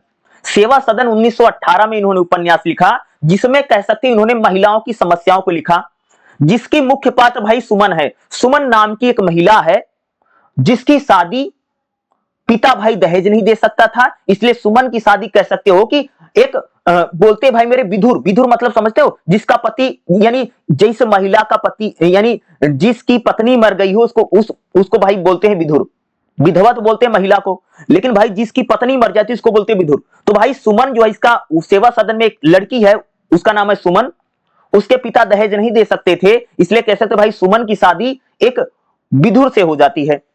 और सुमन को किस प्रकार की समस्याओं का सामना करना पड़ता है और सुमन किस प्रकार से वैश्यावृत्ति जैसे धंधों में आती है, और बाद में चलकर भाई वही सुमन वैश्याओं के लिए एक आश्रम खोलती जिसका नाम उसने सेवा सदन रखा है। तो प्रेमचंद का भाई सबसे फेमस उपन्यासों में कह सकते हो सेवा सदन है, जिसमें वैश्यावृत्ति को लेकर के, बेमेल विवाह को लेकर के और महिलाओं की समस्या को लेकर के प्रेमचंद जी ने किसमें लिखा भाई मेरे सेवा सदन उपन्यास में। सेवा सदन उपन्यास विवाह को लेकर के, दहेज के लेकर के और वैश्यावृत्ति जैसे मुद्दों को उठाने का प्रयास सेवा सदन में किया गया। प्रेमचंद का भाई अगला उपन्यास है प्रेमाश्रम। तो क्या है? प्रेमाश्रय श्रम है। ये 1922 में लिखा गया उपन्यास है जो कि किसान और जमींदारों से जुड़ा उपन्यास है। इस उपन्यास यानी कह सकते हो कि प्रेमाश्रम में कह सकते प्रेमचंद जी ने भाई किसानों की समस्याओं को लेकर के, भाई किसानों का भाई किस प्रकार से अंग्रेज शोषण करते थे, दमन करते थे, इस प्रकार का उपन्यास भाई कह सकते प्रेमाश्रम है। अगला भाई प्रेमचंद जी का उपन्यास है रंगभूमि। रंगभूमि जो उपन्यास है प्रेमचंद का भाई मेरे ये 1925 में लिखा गया, और यह जो उपन्यास है औद्योगिकरण, भाई किस प्रकार से उद्योग धंधे लगे हैं और लोगों में भाई मानवता खत्म हो रही है। रंगभूमि उपन्यास का जो पात्र है उसका नाम भाई सूरदास। सूरदास एक अंधा भिखारी है जो कह सकते पूंजीवादी व्यवस्था का विरोध किया गया है और जो रंगभूमि उपन्यास है इसमें महात्मा गांधी का जो प्रभाव प्रेमचंद इस प्रकार का है, यानी महात्मा गांधी का जो प्रभाव है वो प्रेमचंद पर भाई कैसे पड़ा है, ये रंगभूमि उपन्यास में कह सकते हो कि दिखाया गया है। अगला भाई प्रेमचंद जी का उपन्यास है निर्मला उपन्यास, जिसमें खासतौर से हमें निर्मला पढ़ना भी है इस किताब में। तो निर्मला जो उपन्यास है दहेज प्रथा को लेकर के लिखा गया उपन्यास है, नारी के शोषण को लेकर के लिखा गया उपन्यास है। निर्मला एक महिला है जिसकी कह सकते हो कि त्रासदी की कहानी है, किस प्रकार से भाई उसकी शादी दहेज नहीं है और किस प्रकार से बेमेल विवाह इसका होता है। महिला की समस्या को भाई मेरे किस उपन्यास में दिखाया गया है, कह सकते हो कि निर्मला उपन्यास जो 1927 में आया। प्रेमचंद जी का भाई अगला उपन्यास है कायाकल्प, 1926 में उपन्यास आया था, जिसमें राष्ट्रीय चेतना, देशभक्ति की भावना और समाज में परिवर्तन को लेकर के लिखा गया उपन्यास भाई प्रेमचंद का क्या कायाकल्प। भाई प्रेमचंद का भाई अगला उपन्यास है गबन, गबन 1931 में लिखा गया प्रेमचंद का उपन्यास है। प्रेमचंद कह सकते गबन में जो हमारा मिडिल क्लास फैमिली है, मध्यम वर्गीय परिवार होते हैं, इसमें किस प्रकार का नैतिक पतन हो रहा है एक गबन उपन्यास में दिखाया गया है, जिसमें रमेश चंद्र और जल्पा नाम की एक महिला है जिसकी कहानी कह सकते भाई मेरे इस उपन्यास में घूमती है गबन में। भाई अगला प्रेमचंद जी का उपन्यास है कर्मभूमि। कर्मभूमि जो उपन्यास है 1932 में भाई मेरे प्रेमचंद जी ने इसको लिखा, जिसमें राष्ट्रीय आंदोलन और सामाजिक संघर्षों को दिखाया गया है। क्योंकि भाई प्रेमचंद जी जिस समय उपन्यास लिख रहे हैं उस समय कह सकते भाई मेरे हमारा देश गुलाम है, अंग्रेजों का गुलाम है। तो राष्ट्रीय आंदोलन को लेकर के, देशभक्ति को लेकर के और राष्ट्रवाद को लेकर के जो लिखा गया उपन्यास है प्रेमचंद का, वह भाई मेरे कर्मभूमि है, जो कि 1932 में लिखा गया था, जिसमें स्वाधीनता आंदोलन और जन जागरण को लेकर के उपन्यास, जिसमें महात्मा गांधी के आदर्शों का प्रभाव भी हमको इस उपन्यास में दिखाई देता है। और प्रेमचंद का भाई मेरे जो आखिरी उपन्यास है कह सकते हो, जो कि 1936 में जाकर के पूरा होता है, तो क्योंकि प्रेमचंद की भाई मृत्यु भी इसी साल हुई है, तो प्रेमचंद का कह सकते सबसे बढ़िया और सबसे फेमस और लास्ट का उपन्यास भाई गोदान, और कह सकते जिसको सबसे ज्यादा दुनिया में प्रसिद्धि मिली है वो उनका गोदान उपन्यास है। गोदान उपन्यास में कह सकते भाई प्रेमचंद जो है वो किसानों की समस्याओं को, दूसरा कह सकते हो कि इसमें महिलाओं की समस्याओं को और किसानों का जो शोषण है, जो दमन है, किस प्रकार से भाई मेरे साहूकार किसानों का शोषण दमन करते हैं, कह सकते हैं गोदान उपन्यास हमको खासतौर से होरी के माध्यम से बताता। होरी इसका भाई मेरे मेन कैरेक्टर है। अगर आप गोदान को पढ़ोगे तो होरी नाम का एक पात्र है जिसके 2-3 बच्चे हैं, और खासतौर से क्योंकि एक बात याद रखना, उपन्यास में सिंगल कहानी नहीं चलती है, उपन्यास में 2-3 कहानियां चलती है। जैसे आप लोगों ने पिक्चर देखने जाते हो, फिल्म देखी होगी भाई ना, तो मूवी में खासियत क्या है कि जैसे कोई पिक्चर देखोगे, पिक्चर में क्या होती है 2-3 कहानियां चलती रहती हैं, कहीं कुछ कहानी चल रही, कहीं कुछ कहानी चल रही, उसी को जोड़ करके पूरी फिल्म बनती है। तो देखो जो कहानी होती, कहानी अगर आप पढ़ोगे, जैसे पूस की रात कहानी पढ़ोगे तो उसमें सिर्फ एक कहानी चल रही है, लेकिन उपन्यासों में भाई मेरे खासियत यही होती है कि उपन्यास में 2-3 कहानियां चलती रहती है, और उपन्यास में भाई मेरे कैरेक्टर बहुत ज्यादा होते हैं, पात्र बहुत ज्यादा होते हैं। अरे उपन्यास एक उपन्यास में भाई तुमको बता दूं 15-15, 16-16, 20-20 कैरेक्टर हैं, पात्र हैं। तो कहना उपन्यास भाई मेरे बहुत बड़ा होता है, कहानी तो छोटी सी होती है, ठीक है, उपन्यास बहुत बड़ा होता है। वही तो बता रहा हूं, जो गोदान उपन्यास है भाई मेरे कह सकते हो बहुत बड़ा उपन्यास, इसको पढ़ोगे तो उब जाओगे, इतना बड़ा उपन्यास है, लेकिन बहुत बढ़िया उपन्यास है, जिसमें कह सकते हैं कि किसानों के शोषण को लेकर के, गरीबी को लेकर के और सामाजिक व्यवस्था। देखो गोदान में कह सकते भाई मेरे जो होरी है बहुत गरीब आदमी है, ठीक है, और कह सकते भाई मेरे गाय का दान करना चाहता है कि भाई ये गरीब आदमी है, गाय दान करना चाहता है, और कह सकते इसकी अंतिम समय आ गया, तो भाई अंतिम समय तक भी भाई मेरे गौ दान नहीं कर पाता है और पैसा इकट्ठा नहीं कर पाता। यही पूरी कहानी भाई मेरे गोदान उपन्यास में चलती है। और प्रेमचंद के भाई मेरे मैंने जितने उपन्यास बताए हैं इनका नाम याद रखना, क्योंकि जब एग्जाम में पूछेगा प्रेमचंद के उपन्यासों को बताइए और प्रेमचंद के उपन्यासों की विशेषता बताइए, तो भाई मेरे आपको एग्जाम में यही लिखना है। तो देखिएगा प्रेमचंद कह सकते भाई मेरे भारतीय समाज का दर्पण है, यानी प्रेमचंद के उपन्यासों को अगर आप पढ़ेंगे तो आपको पता चले भैया भारतीय समाज कैसा है। प्रेमचंद जी ने अपने उपन्यासों में भाई मेरे केवल इंटरटेनमेंट, मनोरंजन नहीं, बल्कि उन्होंने समाज की सच्चाई को भाई मेरे लिखने का प्रयास किया है। उनके उपन्यासों में आज भी भाई प्रासंगिक है, आज भी कह सकते आज जो समस्या प्रेमचंद कह सकते भाई मरने से 1900 यानी कह सकते प्रेमचंद अपने उपन्यास भाई मेरे कह सकते आज के लगभग 100 साल पहले लिख रहे हैं, ठीक है, 1936 में इनकी डेथ हुई है कह सकते हो, तो लगभग कह सकते आज से 90 साल पहले या 100 साल पहले जो समस्याएं समाज में थी वह समस्या आज भी बनी हुई है। उस समय उन्होंने दहेज को लेकर के लिखा, बेमेल विवाह को लेकर के लिखा, किसानों की समस्याओं को लेकर के लिखा, वो समस्याएं आज भी समाज में बनी हुई है ना, तो यही इसी को बोलते हैं भाई प्रासंगिक है, यानी पहले जो था वो आज भी। चंद के उपन्यास निर्मला के बारे में बात करेंगे, इसका कथा सार क्या है, क्योंकि भाई उपन्यास जो हैं उनकी जो कहानियां है उससे आपको एग्जाम में संदर्भ सहित व्याख्या भी जरूर आएगी, याद रखिएगा। और संदर्भ सहित व्याख्या लिखना है, लिखना छोड़ना नहीं है, चाहे बना बना के लिख के आना, ठीक है। तो देखिएगा प्रेमचंद के उपन्यास निर्मला के बारे में बात करेंगे, इसकी कथा सारी इसको शॉर्ट में देखेंगे। और निर्मला, इसको जो निर्मला नाम की इसमें जो पात्र है इसकी चारित्रिक विशेषताएं भी बहुत बार पूछी जाती हैं, तो इसकी बात करेंगे। भाई निर्मला उपन्यास के बारे में बात करें, देखो निर्मला जो उपन्यास है ये प्रेमचंद जी का कह सकते हैं भाई सामाजिक और यथार्थवादी उपन्यास है, जिसमें कह सकते प्रेमचंद भाई निर्मला उपन्यास में महिलाओं की समस्याओं को कह सकते उन्होंने निर्मला उपन्यास में दिखाया है। निर्मला जो उपन्यास है इसमें कह सकते भाई दहेज प्रथा को लेकर के, बेमेल विवाह को लेकर के, इसको बोलते भाई अनुलोम विवाह। कैसे मतलब मान लीजिए कि अयोग्य लड़के से किसी लड़की की शादी हो जाए, इसको बोलते हैं अनुलोम विवाह को लेकर के। और नारी महिलाओं के जीवन में क्या समस्याएं हैं, ये समस्याएं कह सकते भाई मेरे इस उपन्यास में दिखाई गई हैं, जो कि निर्मला नाम के महिला के माध्यम से बताया गया है। निर्मला के बारे में बात करें, निर्मला देखो निर्मला जो उपन्यास है, निर्मला भैया मेरे, निर्मला एक लड़की है, महिला है, ठीक है। निर्मला भाई मेरे एक संस्कारी लड़की है, सुशील लड़की है, और भाई मेरे पढ़ी लिखी लड़की है। निर्मला कैसी है भाई मेरे, बहुत ज्यादा पढ़ी लिखी है, संस्कारी है और बहुत ही सुशील लड़की है, ठीक है। उसके पिता की अचानक मृत्यु हो गई है। निर्मला जो है भाई मेरे, उसके जो फादर हैं उनकी क्या हो जाती है भाई, अचानक मृत्यु हो जाती है, जिस कारण से कह सकते भाई निर्मला की जो शादी है उसमें दहेज देने में समस्या हो रही है।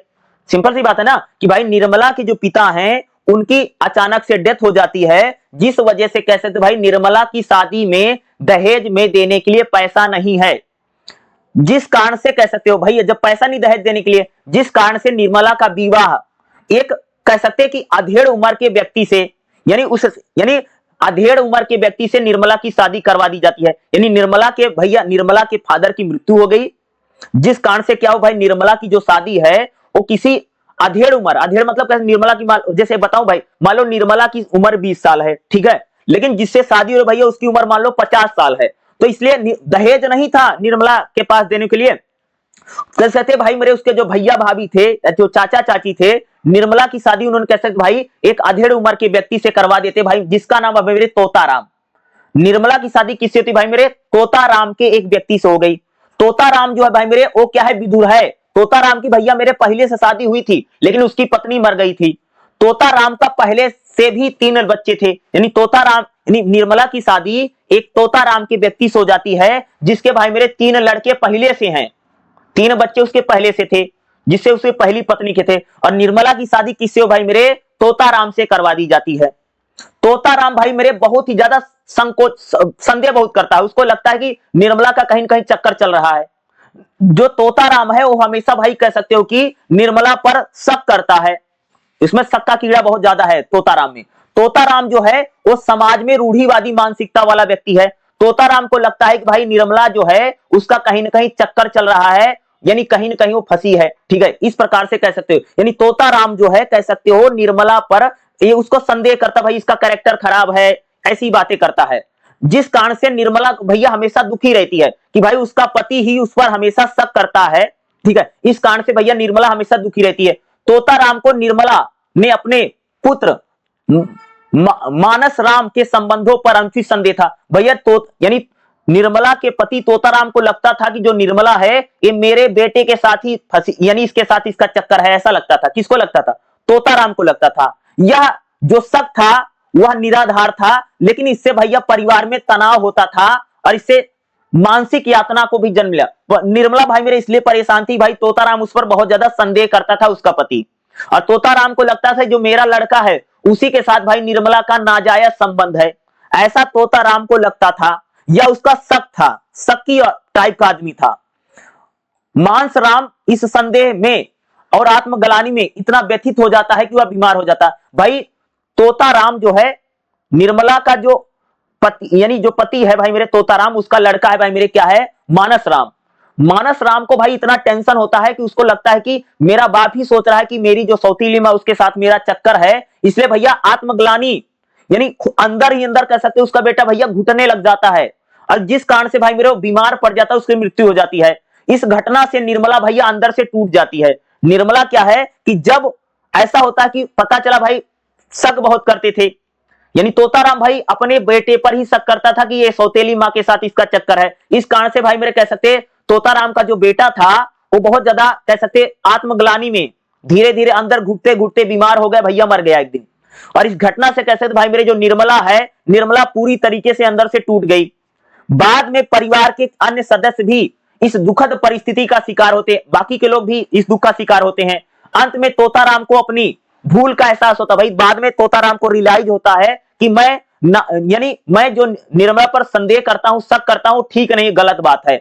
तब जाकर के बहुत देर हो चुकी थी, निर्मला का जीवन करुणा और दुख में ही कह सकते पूरी एक घटना बन चुका था। तो भाई निर्मला की जो शादी है एक कह सकते शक्की टाइप के आदमी से हो गई, जो हमेशा शक करता रहता है कि भाई उसका कहीं न कहीं किसी के साथ चक्कर चल रहा है, जिस कारण से निर्मला के साथ भाई जीवन में तमाम समस्याएं घूमती रहती हैं। यह उपन्यास हमको बताता है कि मानवीय परंपरा यानी कह सकते जिस प्रकार से आप हर लोग शक करते हैं और महिलाओं के शोषण पर भाई मेरे उपन्यास गहरी चोट करता है। इस उपन्यास में कह सकते एक महिला जो निर्मला है उस पर नाजायज कह सकते उसका पति जो है शक करता है कि उसका चक्कर कहीं न कहीं चल रहा है, जिस कारण से कहते हैं निर्मला को हमेशा दुख दर्द होता रहता है। भाई बात करें जो निर्मला उपन्यास है, इसमें निर्मला की चारित्रिक विशेषता क्या है? भाई निर्मला क्या है? भाई निर्मला तो भाई मेरे एक सुशील लड़की है, संस्कारी लड़की थी, पढ़ी लिखी लड़की थी। तो निर्मला की विशेषता यानी खासियत क्या है? कई बार एग्जाम में पूछेगा भाई मेरे, एक क्वेश्चन आएगा निर्मला की चारित्रिक विशेषता बताइए। तो निर्मला क्या भाई? निर्मला भाई मेरे सुशील संस्कारी लड़की है। निर्मला भाई मेरे भारतीय नारियों की तरह बहुत ज्यादा संस्कारी है। निर्मला विनम्र है, मर्यादित है और परिवार को चलाने वाली लड़की है, पढ़ी लिखी लड़की है निर्मला। दूसरा क्या? निर्मला भाई बहुत ज्यादा सहनशील लड़की है। निर्मला ने अपने जीवन में सब दुखों को चुपचाप सह लिया है। निर्मला भाई मेरे त्याग करना जानती है। निर्मला का पति भाई मेरे बार बार उस पर संदेह करता है। सौतेले बच्चे के प्रति वह कभी कठोर नहीं है। भाई निर्मला का पति हमेशा शक करता कि ये अपने सौतेले बेटे के साथ इसका चक्कर है, लेकिन निर्मला कह सकते कभी भी अपने सौतेले बेटों को बुरा नहीं मानती है या उनके प्रति कठोर नहीं है। निर्मला भाई मेरे कर्तव्यनिष्ठ महिला है। निर्मला जो है, निर्मला सौतेली मां और अपनी पत्नी दोनों की भूमिकाओं को निभाती है। परिवार की जिम्मेदारियों को कह सकते भाई मेरे निर्मला अपना कर्तव्य मान के निभा रही है, लेकिन भाई उसका कोई फल नहीं मिलता। बार बार तोताराम उसका जो पति है उस पर सखी करता रहता है, इसका कहीं चक्कर चल रहा है। तो निर्मला इस कर्तव्य निष्ठ महिला है। निर्मला अपनी पत्नी की भूमिका को भी निभा रही है और सौतेली मां का जो फर्ज बनता है वह भी निर्मला निभाती है। लेकिन कह सकते इसके चक्कर में कह सकते भाई मेरे बार बार उसका जो पति है तोताराम है उस पर शक करता रहता है। मानसिक रूप से सशक्त महिला है निर्मला भाई, मानसिक रूप से मेंटली जिसको हम बोलते हैं, मानसिक रूप से भाई मेरे बहुत ही सशक्त महिला है। कैसे कहेंगे? तो निर्मला कह सकते हो निर्मला को बहुत ज्यादा सताया जाता है, निर्मला पर शक किया जा रहा है, इसके बावजूद भी निर्मला भाई ये कह सकते हो कि अपना कंट्रोल बनाए रखी है, संयम बना हुआ है। उसका चरित्र बहुत ज्यादा भावनात्मक है, बहुत ज्यादा इमोशनल लड़की है, ये कह सकते हो बहुत ज्यादा करुणामयी लड़की है। निर्मला का जो हृदय जो मन है उसमें बहुत ज्यादा करुणा है, बहुत ज्यादा प्रेम है। ठीक है, मानस राम के प्रति उसका व्यवहार माता के समान है, मातृत्व व्यवहार है, लेकिन बार बार फिर भी उसका जो पति शक करता है किसी के साथ इसका चक्कर है। समाज की पीड़ित महिला का प्रतीक है निर्मला। इस उपन्यास में हमको बताती है कि हमारे समाज में भाई मेरे महिलाओं के साथ ऐसा ही व्यवहार किया जाता है। हमारे समाज में महिलाओं को भैया शक की नजर से देखा जाता है। महिलाओं के लिए दहेज की समस्या है। अगर दहेज नहीं तो भैया क्या हो जाता है? बेमेल विवाह हो जाता है, अधेड़ उम्र के व्यक्ति से शादी करवा देते हैं। दहेज नहीं दे पाओगे तो अगर जिसके भाई यही तो बात हुई ना, निर्मला के फादर के पास कह सकते हो पिताजी नहीं थे, इसलिए दहेज नहीं था, इसलिए निर्मला के जिन लोगों ने निर्मला का पालन पोषण किया उन लोगों ने भाई निर्मला की शादी एक अधेड़ उम्र के व्यक्ति से करवा दी जिसकी जो विधुर था। ठीक है, यानी ये उपन्यास हमको बताता है जो पुरुष समाज है वो हमेशा भैया मेरे महिलाओं पर शक करता रहता है, जिस कारण से महिलाओं को तमाम समस्याओं का सामना करना पड़ता है। ये हमको भाई मेरे निर्मला उपन्यास बताता है। इसका निष्कर्ष कैसे लिखेंगे? निर्मला जो है उसका जो चरित्र है वो कह सकते बहुत ज्यादा पढ़ी लिखी, बहुत ज्यादा करुणामयी, बहुत ज्यादा कह सकते आत्मसंयमी महिला है। और निर्मला जो कह सकते बहुत ज्यादा भावुक महिला है। और पीड़ित समाज महिलाओं की पीड़ा को कह सकते प्रेमचंद जी ने निर्मला उपन्यास के माध्यम से इसमें दिखाने का प्रयास किया गया है कि किस प्रकार से हमारे समाज में भाई मेरे जो पुरुष है वो अपनी महिलाओं पर कैसे शक करता है और शक के कारण से कह सकते उसको कितनी प्रकार की समस्या होती। हमारे बोला जाता भाई शक की कोई इलाज नहीं है ना, तो यानी शक्की टाइप का आदमी है। और इसी प्रकार से कहते हैं हमारे समाज में भाई ये शक्की टाइप के आदमी भरे पड़े हैं, बड़ी संख्या इनकी। और ये जो उपन्यास है आज भी अगर आप देखोगे, अगर आप 100 महिलाओं से बात करेंगे तो कह सकते हैं कुछ महिलाएं इसमें आपको जरूर हाँ भरेंगी। तो आज क्वेश्चन रहेगा, क्वेश्चन देखिएगा, अगले एक क्वेश्चन आपको एग्जाम में जरूर देखने को मिलेगा, जैनेंद्र कुमार के उपन्यासों को परिचय दीजिए और जैनेंद्र कुमार के उपन्यास की विशेषता बताइए। भाई जैनेंद्र कुमार के ने कौन कौन से उपन्यास लिखे हैं और जैनेंद्र कुमार के जो उपन्यास है उनकी विशेषता बताइए। भाई जैनेंद्र कुमार के जो उपन्यास उसमें क्या क्या खासियत है, जैनेंद्र कुमार भाई मेरे किस प्रकार के उपन्यास लिखते हैं और जैनेंद्र कुमार के भाई मेरे कौन कौन से उपन्यास हैं। तो देखिएगा जैनेंद्र कुमार उपन्यासकार कुमार, जैनेंद्र कुमार जो भाई मेरे 1905 से लेकर के 1988 तक चले हैं। 1905 में जन्म हुआ, 1988 में मृत्यु हुई होगी। तो हिंदी साहित्य में मनोवैज्ञानिक उपन्यासकार है, यानी कह सकते हैं कि मानसिक उपन्यास ज्यादा लिखते हैं जो मेंटली आपको सोचने पर मजबूर कर देंगे। इस प्रकार का उपन्यास कौन लिखता? भाई जैनेंद्र कुमार। वह प्रेमचंद के बाद के उपन्यासकार, यानी प्रेमचंद के बाद उपन्यास भाई किसने लिखा? वो जैनेंद्र कुमार है। उनके उपन्यास का यानी जैनेंद्र कुमार की जो उपन्यास है उसमें बाहरी घटनाओं को बहुत ज्यादा लिखा गया है और हमारे मन के अंदर जो घटनाएं चलती हैं, जो भी चीजें चलती हैं, इस प्रकार का उपन्यास भाई किसने लिखा है? जैनेंद्र कुमार जी ने लिखा है। संघर्षों को लेकर के, द्वंद्व को लेकर के जो संवेदनाएं, जो फीलिंग है, इस प्रकार के उपन्यास भाई मेरे किसने लिखे हैं? जैनेंद्र कुमार ने। जैनेंद्र कुमार ने अपने उपन्यासों में सामाजिक घटनाओं से लेकर के आत्मविश्वास, आत्म विश्लेषण और मनोवैज्ञानिक गहराई को लेकर के लिखा है। जैनेंद्र कुमार के जो उपन्यास है, जैसे परख जैनेंद्र कुमार का उपन्यास है, सुनीता जैनेंद्र कुमार का उपन्यास है, त्यागपत्र जिसको हमको पढ़ना जैनेंद्र कुमार का उपन्यास है, कल्याणी जैनेंद्र कुमार का उपन्यास है, सुखदा जैनेंद्र कुमार का उपन्यास है। तो ये भाई मेरे जो उपन्यास है सारे किसके लिखे गए हैं? जैनेंद्र कुमार के उपन्यास हैं। और जैनेंद्र कुमार जी कह सकते हैं अपने उपन्यासों में, कह सकते भाई सामाजिक घटनाओं को लेकर के तो लिखते हैं, लेकिन मनोवैज्ञानिक तरीके से कह सकते भाई मेरे जैनेंद्र कुमार जी ने अपने उपन्यासों को लिखा है। जैनेंद्र कुमार के उपन्यासों की भाई मेरे प्रमुख विशेषता, एक क्वेश्चन बहुत बार पूछा गया है कि जैनेंद्र कुमार के जो उपन्यास है उनकी विशेषता बताओ, भाई इसमें क्या खासियत है? तो भाई जैनेंद्र कुमार के उपन्यास कैसे उपन्यास? भाई मनोवैज्ञानिक उपन्यास हैं। जैनेंद्र कुमार जी ने अपने उपन्यासों का सबसे बड़ा विशेषता है मनोविश्लेषण। जैनेंद्र कुमार अपने उपन्यास में कह सकते भाई मनुष्य के मन का विश्लेषण करते हैं। ठीक है, जैनेंद्र कुमार जी अपने उपन्यासों में जो पात्र हैं, जो कैरेक्टर हैं, उनके विचार का, उनकी भावनाओं का लिखते हैं। आंतरिक चेतना और मन का चित्रण कह सकते जैनेंद्र कुमार जी ने अपने उपन्यासों में किया है। आत्म संघर्ष और मानसिक पीड़ा को लेकर के भाई मेरे कह सकते जैनेंद्र कुमार अपने उपन्यास को लिखते हैं। भाई हमारे जीवन में जो संघर्ष है, जो कठिनाई है, हम लोगों को जो मानसिक पीड़ा होती है, जो दुख दर्द होता, तकलीफ होती है, इस प्रकार से कह सकते उन्होंने मनोवैज्ञानिक उपन्यास लिखे भाई मेरे जैनेंद्र कुमार ने। नारी चेतना को लेकर के भाई मेरे जैनेंद्र कुमार के उपन्यास, जैनेंद्र कुमार अपने उपन्यासों में महिलाओं की संवेदना, आत्मचेतना और महिलाओं का स्वर जैनेंद्र कुमार के उपन्यास में है। जैनेंद्र कुमार भाई मेरे महिलाओं की मानसिक स्थिति को लिखते हैं। भाई हमारे समाज में किस प्रकार से महिलाओं को तमाम तरह की समस्याओं का सामना करना पड़ता है, महिलाओं के साथ भैया शोषण है, दमन है, महिलाओं को भाई उनके साथ सती प्रथा, बलि प्रथा और कह सकते हैं कि बाल विवाह, भाई कम उम्र में भाई मेरे उनकी शादियां तक कर दी जाती हैं। तो महिलाओं की समस्याओं को दिखाने का प्रयास किसने किया अपने उपन्यास में? भाई मेरे जैनेंद्र कुमार ने। सामाजिक बंधनों को लेकर के लिखते हैं। भाई महिला जो कह सकते भाई मेरे समाज में बंधी हुई है, पुरुषवादी जो समाज है वो कह सकते किस प्रकार से महिला को उसने किस प्रकार से अपने चंगुल में फंसा रखा है। महिलाओं के आत्मसम्मान और स्वतंत्र चेतना को लेकर के भाई किसने लिखा है? जैनेंद्र कुमार जी ने अपने उपन्यास में लिखा है। अगली बात करेंगे घटनाओं की शून्यता। जैनेंद्र कुमार भाई मेरे जो भी उपन्यास लिखते हैं उसमें बाहरी घटनाएं बहुत कम होती हैं। ज्यादातर जैनेंद्र कुमार कह सकते हैं कि हमारे मन की जो मन में है या हमारे मन में जो चीजें चलती रहती हैं, भाई हमारे मन में संघर्ष है, प्रेम है, करुणा है, मन की जो द्वंद्व है, इस प्रकार की घटनाओं को कह सकते हैं भाई मेरे बना करके जैनेंद्र कुमार ज्यादातर उपन्यास लिखते हैं। संवाद और आत्मचिंतन जैनेंद्र कुमार जी ने अपने उपन्यासों में दिखाने का प्रयास किया है।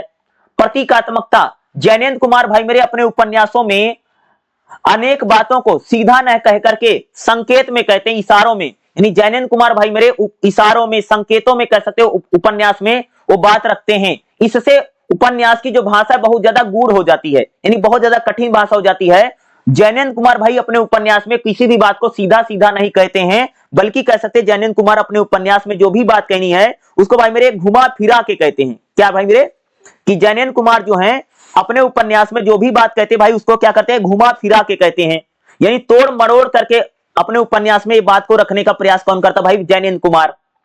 आत्मकथा शैली में भाई मेरे उन्होंने उपन्यास को लिखा है।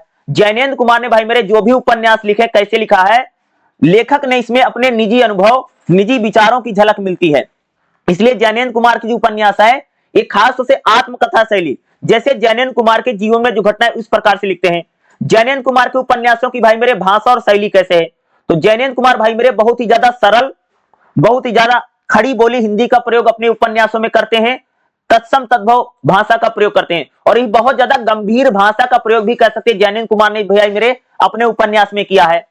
संवाद शैली का प्रयोग करते भाई उपन्यास में जैनेंद्र कुमार, यानी संवाद मतलब समझते हो कि जब कवि या लेखक बातचीत में लिखता है। नैतिकता और दार्शनिक दृष्टि बहुत ज्यादा है। जैनेंद्र कुमार ने अपने उपन्यासों में जीवन को लेकर के, नैतिकता को लेकर के, सच्चाई को लेकर के, इन जैसे प्रश्नों पर विचार करते हैं, यानी बहुत ज्यादा दार्शनिक उपन्यास लिखते हैं। जो सदाचार, ईमानदारी, सत्य, अहिंसा, इस प्रकार की चीजों को लेकर के भाई मेरे जैनेंद्र कुमार ने ज्यादा उपन्यास लिखे हैं। उनका साहित्य पाठकों को भाई सोचने के लिए मजबूर कर देता है। भाई अगर आप जैनेंद्र कुमार के उपन्यास पढ़ोगे तो भाई मेरे आप सोचने के लिए मजबूर हो जाएंगे। यानी इनके उपन्यास को भाई मेरे हम लोग जो पढ़ते हैं तो आप क्या हो जाएंगे भाई? सोचने के लिए मजबूर हो जाओगे। आप समझ रहे हो कि बार बार आपको सोचना पड़ेगा इनके उपन्यासों को भाई मेरे जब हम लोग पढ़ते हैं। ठीक है, यानी जैनेंद्र कुमार के उपन्यास पढ़ने पर भाई मेरे जो पाठक, जो पढ़ने वाले हैं, वो उस बात को सोचने लग जाते हैं, विचार करने लग जाते हैं। निष्कर्ष कैसे लिखोगे भाई मेरे? देखिएगा, जैनेंद्र कुमार भाई हिंदी उपन्यास में मनोवैज्ञानिक उपन्यास और आत्मविश्लेषण उपन्यास लिखा है। वह घटनाओं के स्थान पर विचारों को महत्व देते हैं, यानी ज्यादातर जो उपन्यास है जैनेंद्र कुमार के विचार प्रधान उपन्यास है, जिसमें कोई विचार है, कोई बात है। ठीक है, हिंदी साहित्य में जैनेंद्र कुमार का कह सकते हो कि उपन्यास में भाई मेरे विशेष योगदान हम लोगों को देखने को मिलता है। तो भाई जैनेंद्र कुमार के उपन्यास कौन कौन से हैं और जैनेंद्र कुमार के उपन्यासों की विशेषता बताइए। इस प्रकार का क्वेश्चन भाई मेरे हर साल एग्जाम में पूछा जाता है, समझ रहे हो? और जितने मैं क्वेश्चन बता रहा हूं ये सारे करके जाना है। और संदर्भ सहित व्याख्या जैनेंद्र कुमार के उपन्यास त्याग पत्र के बारे में हम लोग पढ़ेंगे। और भाई मेरे त्याग पत्र को लेकर के आपको एग्जाम में 100% क्वेश्चन देखने को मिलेगा ही मिलेगा। जैसे त्याग पत्र उपन्यास के बारे में उसका चरित्र चित्रण बताओ, या त्याग पत्र उपन्यास को लेकर के भाई मेरे आपको एग्जाम में क्वेश्चन 100% आएगा ही आएगा। तो सबसे पहले त्याग पत्र उपन्यास का भाई चरित्र चित्रण कई बार आपको एग्जाम में पूछा जा सकता है और आ जरूर सकता है। तो भाई त्याग पत्र उपन्यास में सबसे पहले हम लोग बात करेंगे भाई मृणाल। मृणाल नाम की एक लड़की है जिसके ऊपर ही कह सकते भाई मेरे त्याग पत्र जो उपन्यास है वो पूरा घूमता है। तो भाई त्याग पत्र उपन्यास में मृणाल का चरित्र चित्रण बताइए, या त्याग पत्र उपन्यास का चरित्र चित्रण बताइए। इस प्रकार का क्वेश्चन पूछा जा सकता है। तो देखिएगा भाई मृणाल का चरित्र कैसा है, यानी कैरेक्टर कैसा है? तो भाई मृणाल जो है वो कह सकते मृणाल जो है त्याग पत्र उपन्यास की भाई मेरे केंद्रीय नायिका है। पूरा उपन्यास कह सकते हो कि मृणाल नाम की जो लड़की है इसी के इर्द गिर्द भाई मेरे पूरा उपन्यास घूमता है। उसका चरित्र जो है आधुनिक नारी का चरित्र, यानी कह सकते हो मॉडर्न लड़की है जिसमें आत्मिक चेतना है, मानसिक संघर्ष है और आत्मसम्मान है। मृणाल भाई मेरे दुख को पीना चाहती है। ठीक है, मृणाल को अगर आप देखोगे तो दुख दर्द को भाई, तकलीफ को ना अपने अंदर ही समेटे रहती है। दुख दर्द को भाई मेरे सहन कर लेती है, उसको निकालती नहीं है, उसको बताती नहीं है। यानी मृणाल जो है कह सकते हो कि एक मॉडर्न लड़की है, चुलबुली लड़की है, बहुत ज्यादा चुलबुली स्वभाव है। ठीक है, और मृणाल जो है भाई क्या है? आत्मसम्मान, सेल्फ रिस्पेक्ट जो है इसको बहुत प्यारा है कह सकते हो। और भाई मेरे संघर्षशील लड़की कौन है भाई मेरे? मृणाल। तो मृणाल की बात करेंगे। मृणाल का भाई पहली विशेषता क्या चरित्र चित्रण में? आत्मसम्मान और स्वाभिमान है। भाई मृणाल जो कह सकते हैं आत्मसम्मान और स्वाभिमान से भरी हुई लड़की है। मृणाल किसी भी परिस्थिति में अपने सेल्फ रिस्पेक्ट को समझौता नहीं करती है। यानी मृणाल जो है कभी भी आत्मसम्मान के साथ समझौता करके किसी के साथ नहीं रहती है, भैया उसको छोड़ देती है। वैवाहिक जीवन में शादी करने के बाद भाई उसके जीवन में कई सारी समस्याएं आती हैं जिसको भाई मेरे चुपचाप होकर के स्वीकार नहीं करती है, बल्कि उसके खिलाफ वह बगावत कर देती है। संवेदनशील और भावुक महिला है। अगर मैं मृणाल की बात करूं तो क्या है भाई? मृणाल जो है भाई मेरे बहुत ही ज्यादा संवेदनशील है, भावुक महिला है। वह अत्यंत संवेदनशील यानी सेंसिटिव है। ठीक है, यानी छोटी छोटी बातों पर क्या हो जाती है? बहुत ज्यादा भावुक हो जाती है। जो मृणाल है उसमें भाई, उसमें कह सकते प्रेम, सम्मान और जो समझ है यानी गहराई से उसमें बहुत ज्यादा विद्यमान है। मृणाल कह सकते भाई मेरे बहुत ज्यादा मनोवैज्ञानिक है। मृणाल के मन में भाई मेरे हमेशा कुछ ना कुछ चलता रहता है। मृणाल के मन में कह सकते लगातार द्वंद्व चलता रहता है। मृणाल अपने जीवन में सोचती कि भाई वो अपने कर्तव्यों को निभाए या आत्मसम्मान की रक्षा करे। मृणाल भाई समाज और अपनी स्वतंत्रता के बीच में कह सकते भाई मेरे पिस रही है। मृणाल को लगता है कि भाई या तो आत्मसम्मान बचा लूं या तो अपना जीवन बचा लूं। इसलिए कह सकते मृणाल भाई मेरे पूरे जीवन भर कह सकते हो कि उसमें यह द्वंद्व चलता रहता है कि वो क्या करे या वो क्या ना करे। ठीक है, कभी वो कभी कोयले वाले के पास रहती है, कभी कह सकते हो किसी के पास चली जाती है। अगर मैं मृणाल के बारे में हम लोग बात करेंगे, ठीक है, बहुत ही ज्यादा कह सकते भाई जो मृणाल है बहुत ज्यादा साहसी महिला है और निर्णयशील महिला है। अंततः मृणाल जो है भाई मेरे निर्णय डिसीजन लेती है और अपने पति को छोड़ देती है। और कह सकते कि मृणाल जो है कोयले वाले पर भी भरोसा जब नहीं रहता उसको भी छोड़ देती है। तो मृणाल जो है बहुत ज्यादा साहसी महिला है, आत्मसम्मान से भरी हुई है, डिसीजन जो है वो लेने वाली निर्णयशील महिला है। किसी के साथ ऐसी बंधी रहती भाई मेरे खूंटे से, बल्कि उसको छोड़ देती है। जैसे कसन मृणाल ने अपना पति छोड़ दिया, कोयले वालों को छोड़ दिया, या मृणाल को जिसपे भरोसा नहीं है उसको भाई 2 मिनट में छोड़ देती है। निर्णयशील महिला है, कौन है भाई? मृणाल है। आधुनिक यानी कह सकते मॉडर्न नारी का प्रतिनिधित्व कौन करती भाई? मृणाल करती है। मृणाल जो है वो परंपराओं में बंधी हुई महिला नहीं है, बल्कि वो क्या है भाई? मॉडर्न महिला है, आत्मसम्मान से भरी हुई महिला है और एक विचारशील महिला कौन है भाई मेरे? वो कह सकते हैं मृणाल है। अगला बात है भाई इसमें प्रमोद का चरित्र चित्रण हम लोग देखेंगे। प्रमोद क्या है? प्रमोद भैया कौन है? मृणाल का भतीजा है। और प्रमोद और यानी मृणाल का भतीजा कौन है भाई? प्रमोद है। और मृणाल कौन है? प्रमोद की बुआ है। तो इसमें त्यागपत्र जो है खासतौर से भाई उपन्यास है, इसमें एक प्रमोद नाम का भी चरित्र कैरेक्टर है जो कि मृणाल का भतीजा भाई का लड़का है।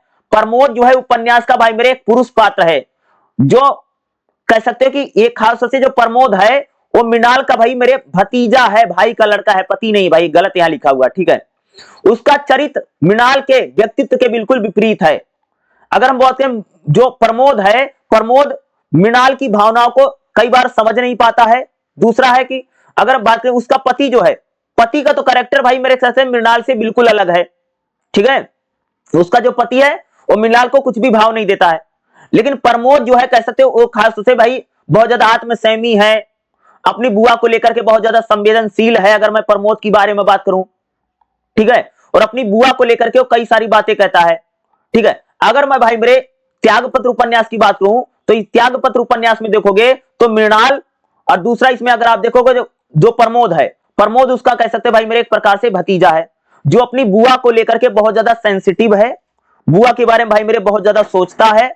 और बाद में कह सकते अपनी बुआ के कारण ही प्रमोद भाई मेरे अपनी जज की नौकरी से रिजाइन दे देता है, क्योंकि प्रमोद को लगता कि भाई मेरे मैंने अपनी बुआ के लिए भाई मेरे कुछ नहीं कर पाया, ठीक है। प्रमोद को लगता है कि भाई मेरे क्या है कि मैं अपनी बुआ के लिए कुछ नहीं कर पाया। उसकी बुआ कभी किसी के यहां कभी किसी के यहां भैया भटकती रही पूरे जीवन। मृणाल ने भैया अपने पति को इसलिए छोड़ दिया क्योंकि उसको मारता था, बेच से मारता था। मृणाल उसके बाद भाई एक कोयले वाले के पास चली जाती है। मृणाल को एक बेटी का जन्म होता, बेटी मर जाती है। दूसरा कोयले वाले से बेटी होती है, वो भी मर जाती है। बाद में मृणाल कहीं किसी का घर बर्तन मांज करके जीवन यापन करती, किसी का झाड़ू पोछा करके अपना जीवन यापन करती है। लेकिन मृणाल कभी भी कह सकते अपने घर नहीं जाती है, कहती है तो वो तो भैया भाभी का घर है। प्रमोद जो है उसका भतीजा, वो बार बार कहता है बुआ घर चलो, बुआ घर चलो, लेकिन कहती है वो तुम्हारा घर नहीं, तेरी माँ का घर है, इसलिए मैं वहां नहीं जाऊंगी। तो बार बार प्रमोद के कहने से मृणाल प्रमोद के साथ घर नहीं जाती है और कहीं इधर उधर घूम फिर करके अपना जीवन यापन पूरी लाइफ करती रहती है। बाद में जब मृणाल की मृत्यु हो जाती, प्रमोद को पता चलता है भाई बुआ की मृत्यु हो गई है, तो प्रमोद के अंदर से इतना दुखी होता प्रमोद भाई मेरे कि वो अपनी जज की नौकरी से रिजाइन दे देता है, कि उसको लगता कि भाई मैं जज था, इतना बड़ा वकील हूं, वकील बनता फिर जज बनता है, मैं वकील और जज रहते हुए अपनी बुआ के लिए कुछ नहीं कर पाया, तो भाई मेरे लिए तो शर्म से डूब के मरने। पत्र उपन्यास के बारे में हम लोग बात करेंगे। और भाई त्यागपत्र जो उपन्यास है इसकी कहानी यानी इसकी स्टोरी देखेंगे, और त्यागपत्र जो उपन्यास है किस प्रकार से चलता है इसके बारे में देखेंगे। तो देखिएगा भाई मेरे त्यागपत्र उपन्यास की कथा पढ़ेंगे, कथा सार देखें बताऊंगा, ठीक है, जो मैंने पहले बताना चाहिए था लेकिन बाद में बता रहा हूं, ठीक। देखिए त्यागपत्र जो उपन्यास है जैनेन्द्र कुमार का कैसे भाई मेरे एक प्रकार से मनोवैज्ञानिक और विचार प्रधान उपन्यास है। कौन भाई मेरे? त्यागपत्र। इसकी नायिका मृणाल है। मृणाल नाम की एक लड़की है या एक महिला कह सकते हो, जो बहुत ज्यादा चुलबुली है, और कह सकते उसी के इर्द गिर्द कह सकते पूरा उपन्यास घूमता भाई मेरे। मृणाल के इर्द गिर्द भाई पूरा त्यागपत्र उपन्यास लिखा गया है। जिसके माध्यम से, मृणाल के माध्यम से कह सकते भाई मेरे, जैनेन्द्र कुमार ने अपने इस त्यागपत्र उपन्यास में नारियों की मन की समस्याओं को, उनके संघर्ष को और उनके आत्मसम्मान की बात की है। मृणाल जो है भैया, मृणाल का विवाह जो है एक ऐसे व्यक्ति से हो जाता है जो उसको समझता नहीं है, पहली बात है, क्योंकि मृणाल के माता पिता नहीं है, याद रखिएगा। मृणाल नाम की जो लड़की, इसके माँ बाप नहीं है। मृणाल भैया अपने भाभी और भैया के साथ रहती। मृणाल किसके साथ रहती? भैया और भाभी के साथ रहती है। एक दिन भाई मेरे, मृणाल की भाभी जो है, मृणाल की जो भाभी है, मृणाल को पसंद नहीं करती है, पहली बात, ठीक है। एक दिन मृणाल की भाभी को पता चला भैया मृणाल का जो है उसका किसी लड़के के साथ चक्कर है। क्या है? एक दिन मृणाल की भाभी को पता चलता है मृणाल का जो चक्कर है वो किसी लड़के के साथ है। इसलिए आनन फानन में, जल्दीबाजी में कह सकते हो, मृणाल की शादी एक, कह सकते हो कि बड़ी उम्र के आदमी से कर दी जाती है। यानी मृणाल की जो शादी है वो किसी एक व्यक्ति से कर दी जाती है, जो मृणाल को भाई मेरे बहुत ज्यादा मारता है, पीटता है, उसका कोई भी सम्मान रिस्पेक्ट नहीं करता है। मृणाल की शादी हो जाने के बाद मृणाल अपने पति को छोड़ करके अपने भाभी के घर पर आकर के रहने लग जाती है। और मृणाल की जब शादी की गई है, ठीक है, उससे उसको एक लड़की होती है, बच्ची होती है, बाद में वो बच्ची मर जाती है। उसके बाद मृणाल अपने भाभी के घर आती है, लेकिन उस घर से निकल जाती क्योंकि उसकी भाभी उसको पसंद नहीं करती थी। तो मृणाल अपने घर से निकल जाती है और पास में ही कोयले वाला है, क्या है भाई मेरे, पास में ही कोयले वाला उसके पास रहने लग जाती है। कोयले वाले से भी कह सकते मृणाल को एक बच्ची, बेटी का जन्म होता है। वो बेटी भी अस्पताल में उसको जन्म देती है। बाद में मृणाल के पास कह सकते भाई मेरे, ईसाई समाज के लोग आते, बोलते कि बेटी मुझे दे दो, हम आपको नौकरी दे देंगे। ना ईसाइयों को बेटी देती है, ना उसको नौकरी लेती है। तो यानी कोयले वालों को भी छोड़ करके वो चली जाती है। इस प्रकार से कह सकते जो मृणाल है, एक जगह से दूसरी जगह, दूसरी जगह से तीसरी जगह, किसी के घर पर जाके चूल्हा चौका करती, किसी को बर्तन करती, किसी झाड़ू लगाती है। इस प्रकार से भाई मेरे जो मृणाल है वो सब कुछ करती रहती है, ठीक है। लेकिन जो मृणाल है वो कभी भी अपने घर नहीं जाती है, क्योंकि उसको लगता है कि भैया वो भैया और भाभी का घर है, मेरा वहां रहना नहीं। और मृणाल का भाई मेरे एक भतीजा जिसका नाम प्रमोद है, मृणाल का एक भतीजा है जिसका नाम प्रमोद है। प्रमोद कह सकते हो कि अपनी बुआ को लेकर के बहुत ज्यादा भावुक है। प्रमोद हमेशा अपनी बुआ से कहता है कि बुआ घर चलो, लेकिन मृणाल कहती है वो घर तेरा नहीं है, वो तेरे माता पिता का है, भैया भाभी का घर है, मैं वहां पर नहीं रह पाऊंगी। इसलिए मृणाल मना करती है। एक बार की बात कहती है, भाई प्रमोद जो है ना, प्रमोद जो है ये अपनी शादी के लिए लड़की देखने जाता है। क्या होता है, एक बार जो प्रमोद है, क्या देखो, एक बार क्या हुआ भाई, जो प्रमोद है वो अपने लिए लड़की देखने जाता है। और उसी घर में कह सकते इसकी बुआ भैया बर्तन मांजती रहती है। उसके घर में काम वाली बाई थी इसकी बुआ मृणाल। अब घर वालों को पता चला भैया कि जो बर्तन मांजने वाली है और उसी का लड़का जो है उसी का भतीजा है, भैया उन्होंने इसकी शादी तोड़ दी प्रमोद की। फिर भी प्रमोद हमेशा अपनी बुआ को कहता है कि बुआ घर चलो, ठीक है, तुम कहां भटक रही हो, किसी के यहाँ बर्तन मांजती हो, किसी का झाड़ू लगाती हो, ठीक है, किसी के यहाँ उसका नाजायज संबंध भी था, कभी कोयले वाले के साथ बच्चे पैदा कर लिया। तो इसका कैरेक्टर भी थोड़ा वैसा था। क्या करे भाई, महिला का तो हर कोई फायदा उठाता ही है ना। तो मृणाल हमेशा कह सकते बहुत ज्यादा परेशान है अपने समाज से और अपने पति से और इस पुरुषवादी समाज से। प्रमोद हमेशा अपनी बुआ को लेकर के बहुत ज्यादा सोचता कि भाई बुआ को मैं घर लेकर जाऊं, लेकिन बुआ जाने के लिए तैयार नहीं, कहती तो तेरी माँ का घर है, मैं कैसे जाऊंगी। क्योंकि मृणाल को अपनी भाभी को, यानी भाभी उसको पसंद नहीं करती है, भैया भाभी को देखना नहीं चाहती है, इसलिए घर नहीं जाती है। बाद में कहता कि प्रमोद को एक दिन पता चला भाई कि बुआ जो है मृणाल जो है उसकी मृत्यु हो गई है। तो प्रमोद भाई मेरे बहुत ज्यादा दुखी होता है।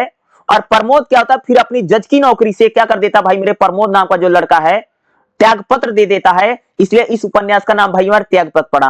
तो पूरे लाइफ जो मृणाल है वो इधर से उधर भटकती रहती है, लेकिन वो जाती नहीं है प्रमोद के साथ। इस उपन्यास में कह सकते हो कि बहुत सारी घटनाएं नहीं, बल्कि मृणाल के आसपास ही भैया ये पूरा उपन्यास लिखा गया है। तो जो त्याग पत्र उपन्यास भाई कैसा उपन्यास है, एक महिला प्रधान उपन्यास है, जिसमें मृणाल नाम की एक लड़की है, उसी के इर्द गिर्द घूमता रहता है।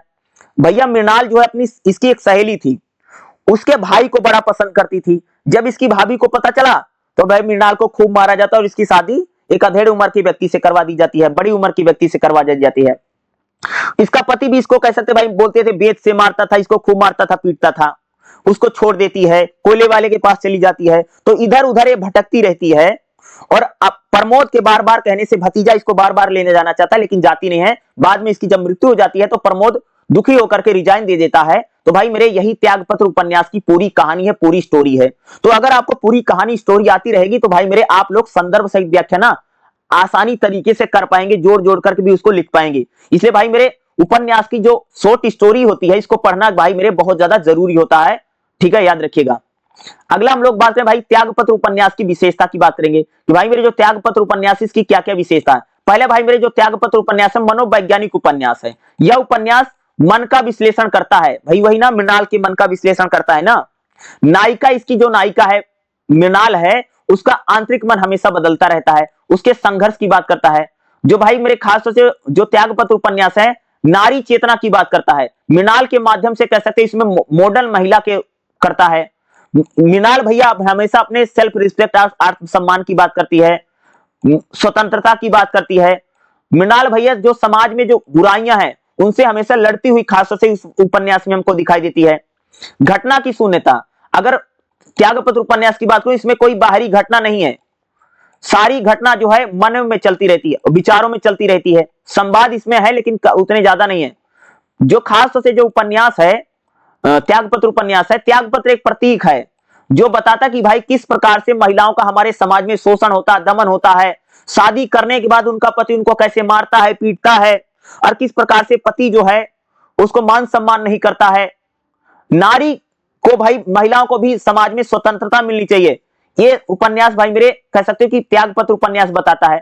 त्यागपत्र जो उपन्यास है भाई कह सकते हैं सरल भाषा में, सहज भाषा में और बहुत ही ज्यादा भावनात्मक भाषा में लिखा गया उपन्यास है। आत्मकथा शैली में लिखा गया भाई मेरे उपन्यास कौन है, भाई मेरे त्यागपत्र है। त्यागपत्र किस शैली में, कह सकते हैं कि आत्मकथा शैली में लिखा गया उपन्यास है। इसमें दार्शनिक दृष्टिकोण बहुत ज्यादा है। यह त्यागपत्र जो उपन्यास है कैसे तो इस उपन्यास में नैतिकता को लेकर के, विवाह को लेकर के, महिलाओं की स्वतंत्रता को लेकर के भाई मेरे कई सारे प्रश्न खड़े किए गए हैं। यह उपन्यास हमको यह सोचने पर मजबूर कर देता है कि एक महिला अपने आत्मसम्मान यानी सेल्फ रिस्पेक्ट के लिए किस प्रकार से अलग अलग लोगों पर लोग छोड़ती है। भाई किसी पर महिला विश्वास नहीं कर पा रही। मृणाल अपने पति पर भरोसा उठा, कोयले वाले के साथ गई, अन्य लोगों के साथ भी गई, लेकिन वह किसी पर भरोसा नहीं कर पाती है। और लगातार भाई मेरे हर कोई व्यक्ति जो मृणाल को मिलता है वो उसका एक प्रकार से शोषण ही करता है, उसका भैया मेरे फायदा ही उठाता है। या हमारे समाज को पता कि हमारा जो समाज है वह एक प्रकार से दरिंदा बन चुका है, ठीक है। समाज में तमाम बुराइयां भरी पड़ी हैं। समाज जो है महिलाओं को न तो कोई इज्जत करता है, उनको सिर्फ भोग की वस्तु समझता है। इससे ज्यादा हमारा जो समाज है महिलाओं को भाई मेरे कुछ भी नहीं समझता है। अगला जो हमारा क्वेश्चन कह रहा है भाई मेरे, अमृतलाल नागर के उपन्यासों का परिचय दीजिए और उनके उपन्यासों की विशेषता बताइए। अमृतलाल नागर, ठीक है, देखिएगा अमृतलाल नागर के उपन्यास के बारे में हम लोग बात करेंगे। तो भाई मेरे अमृतलाल नागर जो है 1916 से 1990 तक इनका समय माना जाता है। हिंदी साहित्य में प्रमुख यथार्थवादी उपन्यासकार हैं भाई मेरे अमृतलाल नागर। वह मुख्यतः लखनऊ की सामाजिक संस्कृति के बारे में, नहीं अमृतलाल नागर जो भाई इन्होंने जो उपन्यास लिखा खासतौर से जो लखनऊ है, लखनऊ का समाज कैसा है, वहां का सभ्यता कैसी, उसकी जीवन शैली को इन्होंने लिखा है। लोक जीवन को लेकर के और संवेदना को लेकर के इन्होंने अपने उपन्यासों में दिखाया है। उनके उपन्यास में भारतीय परंपरा और आधुनिकता को लेकर के बड़ा संतुलन है। यानी अमृतलाल नागर के अगर आप उपन्यासों को पढ़ोगे तो हमारी जो भारतीय परंपरा है और जो आधुनिकता है उसको लेकर के कह सकते हैं इसमें बड़ा अच्छा समन्वय दिखाई देता है। अमृतलाल नागर के जो उपन्यास है कह सकते हैं समाज में जो विसंगतियां हैं, समाज में जो समस्याएं वो भी दिखाते हैं, नैतिकता के बारे में बात करते हैं, और जो हमारे मानवीय संबंध है, जो रिलेशन है, जो संबंध है हमारे समाज में, इसको लेकर के भाई मेरे उन्होंने उपन्यासों में लिखा है। अमृतलाल नागर के भाई मेरे कौन कौन से उपन्यास हैं, तो भाई इन्होंने एक उपन्यास लिखा है बूंद और समुद्र। अमृतलाल नागर का यह जो उपन्यास है बूंद और समुद्र बहुत ही प्रसिद्ध और महत्वपूर्ण उपन्यास है। इसमें भाई मेरे अमृतलाल नागर ने कह सकते हो कि मध्यम वर्गीय जीवन, सामाजिक मूल्यों की बात की है। यह उपन्यास भाई व्यक्ति और समाज में संघर्षों को बताता है, विश्लेषण करता है। या यथार्थ और मनोवैज्ञानिक गहराई को कौन बताता भाई, उपन्यास क्या है, बूंद और समुद्र। बूंद और समुद्र भैया किसका उपन्यास है, अमृतलाल नागर का उपन्यास है। अगला भाई मेरे अमृतलाल नागर का उपन्यास है नाचो बहु गोपाल। ये जो नाचो बहु गोपाल जो उपन्यास है लखनऊ की कल्चर को बताता है, लखनऊ के समाज में क्या विडंबना, क्या समस्या उसको बताता है। ये व्यंग्यात्मक और यानी हास्य व्यंग का भाई मेरे नाटक क्या है, नाचो बहु गोपाल जो उपन्यास है। अगला भाई मेरे अमृतलाल नागर का जो उपन्यास है मानस का हंस। मानस का हंस भाई कह सकते हैं कि तुलसीदास के जीवन पर आधारित एक सांस्कृतिक और ऐतिहासिक उपन्यास है, जिसमें भक्ति, मानवता और संघर्ष को लेकर के भाई मेरे मानस का अंश तो भाई हमें पढ़ना भी है। भाई मेरे अमृतलाल नागर का भाई मेरे अगला उपन्यास है अमृत और विष। अमृत और विष भी कह सकते भाई मेरे, कह सकते हो कि इन्हीं का उपन्यास क्या है, अमृतलाल नागर का, जिसमें नैतिकता और सामाजिक पतन को लेकर के बताया गया है। हमारे मन में क्या चलता रहता है, इन सब बातों को प्रस्तुत किया गया भाई मेरे। अमृतलाल नागर का उपन्यास कौन सा भाई मेरे, अमृत और विष उपन्यास के बारे में बात करेंगे। अगला भाई मेरे क्या है, अमृतलाल नागर के उपन्यासों की विशेषता बताइए। मेरे अमृतलाल नागर के उपन्यासों की प्रमुख विशेषता क्या क्या है, इस टाइप का क्वेश्चन भाई मेरे जरूर आएगा। तो अमृतलाल नागर के अगर उपन्यास की विशेषता की बात करूं तो भाई मेरे सांस्कृतिक चेतना वाले ज्यादातर उपन्यास इन्होंने लिखा है। अमृतलाल नागर अपने उपन्यासों में भारतीय संस्कृति, परंपरा और लोक जीवन को लेकर के लिखा है, जैसे भाई हमारे रीति रिवाज कैसे हैं, हमारे सामाजिक संस्कार कैसे हैं, इस प्रकार के उपन्यास कौन लिखता भाई मेरे, अमृतलाल नागर। दूसरा, यथार्थवादी उपन्यास में इन्होंने खूब लिखा है। अमृतलाल नागर अपने उपन्यासों में मानव जीवन की समस्याओं का सच्चाई के साथ दिखाया है, जिसे हमारे भाई मिडिल क्लास फैमिली में, परिवारों में क्या चलता रहता है, इस समस्याओं को भाई मेरे कौन लिखता है, अमृतलाल नागर अपने उपन्यास में लिखते हैं। हमारे जीवन की जो वास्तविकता है, जो सच्चाई है, इस वास्तविकता और सच्चाई को कह सकते हैं अमृतलाल नागर जी ने, कह सकते भाई मेरे, अपने उपन्यासों में दिखाने का प्रयास किया है। क्या है कि हमारे जीवन में जो सच्चाई है, जो वास्तविकता है, उन वास्तविकता और सच्चाई को कह सकते उन्होंने लिखा है। सशक्त चरित्र चित्रण, यानी अमृतलाल नागर जो कहते भाई अपने उपन्यास में जो पात्र हैं, पात्रों के माध्यम से उसने कह सकते उन्होंने ज्यादातर उपन्यासों को लिखा है। स्त्री और पुरुष दोनों को, चरित्रों को उन्होंने दिखाने का प्रयास किया और उनके मन को समझाने का प्रयास करते हैं। अमृतलाल नागर भाई मेरे उपन्यास में बहुत ज्यादा सहानुभूति है, किसके प्रति है, मनुष्यों के प्रति, नारियों के प्रति। सशक्त चरित्र चित्रण कैसे भाई मेरे अमृतलाल नागर ने अपने उपन्यास में किया। भाषा शैली की बात करेंगे तो भाई मेरे बहुत ही सहज भाषा, सरल भाषा और मुहावरों का प्रयोग कर सकते भाई मेरे अमृतलाल नागर अपने उपन्यास में करते हैं। लखनऊ की बोलचाल भाई मेरे बहुत ज्यादा अमृतलाल, लखनऊ को लेकर के इन्होंने ज्यादातर उपन्यास लिखा है। तो अमृतलाल नागर के भाई मेरे जो उपन्यास है, इसमें लखनऊ का जो है, लखनऊ की बोली भाषा, अगर हम लोग बात करेंगे, इसको लेकर के खास तौर से हम लोगों को देखने को मिलता है। यानी अमृतलाल नागर के जो उपन्यास हैं, अगर मैं उन उपन्यासों के बारे में बात करूं तो इसमें लखनऊ की भाषा, बोलचाल, लखनऊ की तहजीब, व्यंग और करुणा का भाषा अमृतलाल नागर के उपन्यास में है। सामाजिक और नैतिकता की दृष्टि, अमृतलाल नागर के जो उपन्यास है भाई मेरे सामाजिक, समाज की बुराई करते हैं जो समस्याएं हैं, और उसका समाधान भी खास तौर से अमृतलाल नागर अपने उपन्यास में बताते हैं। अमृतलाल नागर भाई मेरे सिर्फ समाज की समस्याओं को नहीं लिखा है, बल्कि समाज में जो समस्याएं हैं, उन समस्याओं का समाधान भी कह सकते हैं इन्होंने अपने उपन्यासों में बताया है।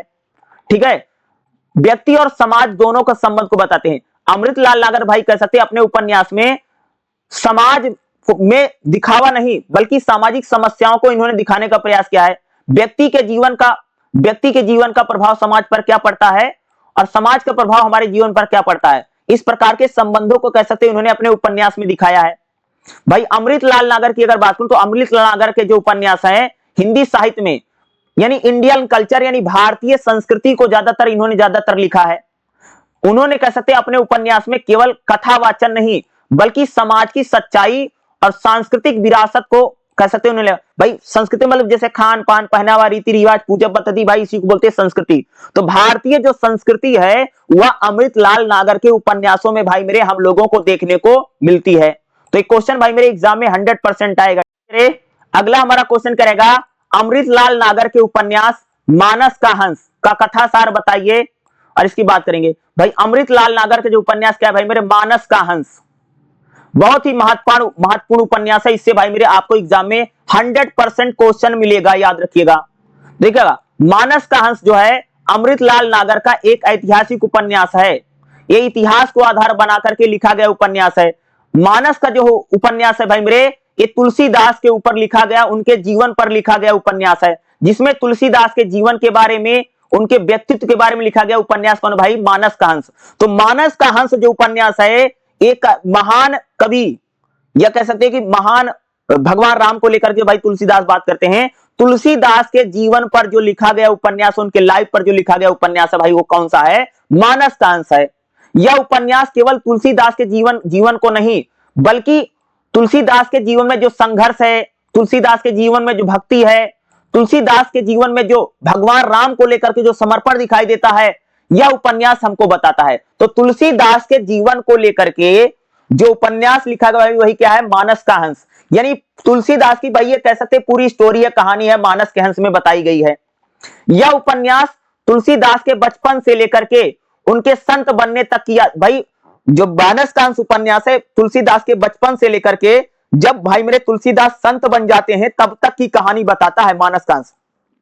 तुलसीदास की बाल्यावस्था यानी बचपन से लेकर के भाई तुलसीदास के माता पिता यानी बाल्यावस्था में माता पिता का मृत्यु हो जाता तुलसीदास के, समाज में बहुत सारी कुरीतियां हैं और गुरु नरिहर दास भाई मेरे के संपर्क में तुलसीदास आते हैं और इनकी जो पत्नी है उनके द्वारा इनको जिस प्रकार से मैसेज मिला या जिस प्रकार से उनकी पत्नी ने धुतकारा, इसी से कह सकते भाई मेरे तुलसीदास भगवान राम की भक्ति करते हैं। तो तुलसीदास पर आधारित भाई कौन सा उपन्यास है, मानस का हंस, जो तुलसीदास के जीवन के बारे में पूरी घटना को हमको बताता है। मानस का हंस भाई मेरे उपन्यास है। ये उपन्यास क्या है भाई मेरे, विवाह के बाद देखो तुलसीदास की भाई मेरे जब शादी हो जाती है, तुलसीदास की पत्नी का नाम भाई रत्नावली है। तुलसीदास की पत्नी का नाम क्या भाई मेरे, रत्नावली। और भाई मेरे तुलसीदास भाई अपनी पत्नी से बहुत प्रेम करते, याद रखिएगा तुलसीदास अपनी पत्नी रत्नावली से क्या करते भाई मेरे, बहुत ज्यादा प्रेम करते हैं। इतना प्रेम करते हैं भाई उसका कोई सीमा ही नहीं है, यानी और इतना ज्यादा प्रेम है कि सांसारिक मोह का रूप ले लेता है। और भाई मेरे तुलसीदास की जो पत्नी है जिसका नाम भाई मेरे रत्नावली है, रत्नावली कह सकती बहुत ज्यादा समझदार महिला है, समझदार लड़की है कह सकते हो। रत्नावली का प्रसिद्ध उपदेश है जिनके जीवन में आध्यात्मिक रत्नावली तुलसीदास को एक प्रकार से भाई मेरे इस प्रेम प्यार से बाहर लाना चाहती है और तुलसीदास को कह सकते हैं एक प्रकार से परमात्मा में भगवान राम की भक्ति में लीन करना चाहती है। एक घटना मैं बता देता हूं भाई, एक बार क्या हुआ भाई मेरे कि तुलसीदास अपनी पत्नी से मिलने के लिए जा रहे हैं, खूब पानी बरस रहा है, खूब बरसात हो रही है, बिजली कड़क रही है और भैया तुलसीदास के मन में उमंग उठ गई है कि भाई अब रत्नावली से मिलेंगे। ठीक है भाई, प्रेमी आदमी लगभग इसी प्रकार का होता है कि मन में ठान लिया तो भाई चलेगा। तुलसीदास भाई रत्नावली से मिलने के लिए खूब संघर्ष करके जा रहे हैं। यहां तक कहानी बताती भाई कि तुलसीदास नदी पार करने के लिए एक भाई मेरे कैथी लाश थी, चिता थी, पानी में भाई लाश तैरती रहती है। तो तुलसीदास भाई चिता पर लाश पर बैठ जाते हैं, किसी आदमी की लाश जा रही थी, पानी बह रही थी, उस लाश पर नदी में जो लाश बह रही उस पर तुलसीदास बैठ करके नदी पार करते हैं। और जब अपनी पत्नी रत्नावली के पास पहुंचे हैं, तुलसीदास क्या भाई आधी रात हो गई है और रत्नावली के पास पहुंचते हैं, तो रत्नावली के पास पहुंचते तो रत्नावली उनको एक बात कहती है कि जितना प्रेम तुमने हमसे किया है इतना भगवान से अगर तुमने किया होता तो शायद आज तुम्हारा उद्धार हो जाता। क्या बोलती है कि रत्नावली तुलसीदास से कहती है कि भाई मेरे कि तुमने जितना प्रेम हमसे किया है, अगर इतना प्रेम तुमने अगर भगवान में लगाया होता तो तुम्हारा बैकुंठ हो जाता, तुम्हारा स्वर्ग हो जाता। यही बात सुनते ही कह सकते भाई मेरे तुलसीदास का पूरा जीवन बदल जाता है। ये बात उनके मन को इतना लगती है, वहीं से कह सकते भाई मेरे तुलसीदास भाई पूरी तरीके से भगवान राम की भक्ति में लीन हो जाते हैं और इतने बड़े संत हमको दिखाई पड़ते हैं। इसके बाद तुलसीदास के जीवन में भाई जो गृहस्थ जीवन है, त्याग करके भाई राम भक्ति में लीन हो गए। जिस प्रकार से भाई मेरे तुलसीदास की पत्नी रत्नावली उनको कहती है कि जितना प्रेम तुमने हमसे किया है, इतना संघर्ष करके भाई मेरे तुम हमसे मिलने आए हो, पानी बरस रहा है, अंधेरा हो गया है, बिजली कड़क रही है, इतना प्रेम अगर तुमने भगवान से लगाया होता तो तुम्हारा स्वर्ग हो जाता, तुम्हारा बैकुंठ हो जाता। ठीक है, यही बात सुनकर के तुलसीदास का पूरा जीवन बदल जाता है। उसी दिन से कैसे भाई तुलसीदास भगवान राम की भक्ति में लीन हो जाते हैं। लोक भाषा अवधि में उन्होंने कह सकते अवधि भाषा में उन्होंने भाई मेरे रामचरितमानस की रचना की है और भगवान राम को कह सकते भाई मेरे घर घर तक पहुंचाने वाला व्यक्ति कौन बनता है, तुलसीदास बनते हैं। उपन्यास में हमें उस समय की तुलसीदास यानी मानस के हंस उपन्यास को जब पढ़ोगे तो तुलसीदास के समय कैसा समाज है, कैसा धर्म है, कैसा संस्कृति है, इसका भी चित्रण दिखाई देता है। मानस का जो उपन्यास है ये तुलसीदास के जीवन के बारे में बताता है, उनके त्याग के बारे में बताता है और तुलसीदास किस प्रकार से जब संत बन जाते तो लोगों के कल्याण की बात करते हैं। और एक प्रकार से तुलसीदास जिस प्रकार से प्रेम में पड़े हुए थे और उनकी पत्नी ने जिस प्रकार से उनको धुतकारा या डांटा या उनको समझाया कह सकते हो, और अपनी रत्नावली के बातों से तुलसीदास पर इतना प्रभाव पड़ता है कि तुलसीदास का भाई मेरे पूरा जीवन बदल जाता है और वो भाई मेरे भगवान की भक्ति में लीन हो जाते। जब उनकी पत्नी कहती है अरे इतना प्रेम, जितना तुम हमारे लिए प्रेम करते हो इतना तुमने भगवान से किया तो भैया तुम्हारा उद्धार हो जाता, तुम्हारा बैकुंठ हो जाता। ये बोलती है उसकी पत्नी, कौन बोलती है? रत्नावली करती है। भाई एक आदमी इतना ज्यादा संघर्ष करके भाई मेरे तुमसे मिलने आया है, और यहां तक कहानी बताती है कि भाई मेरे नदी पार करने के लिए तो ये तो लाश पर बैठ गए, इनको इतना यानी इतना पता नहीं रहता था कि ये नाव है कि लाश है, उस पर बैठ करके नदी पार करके चले गए हैं।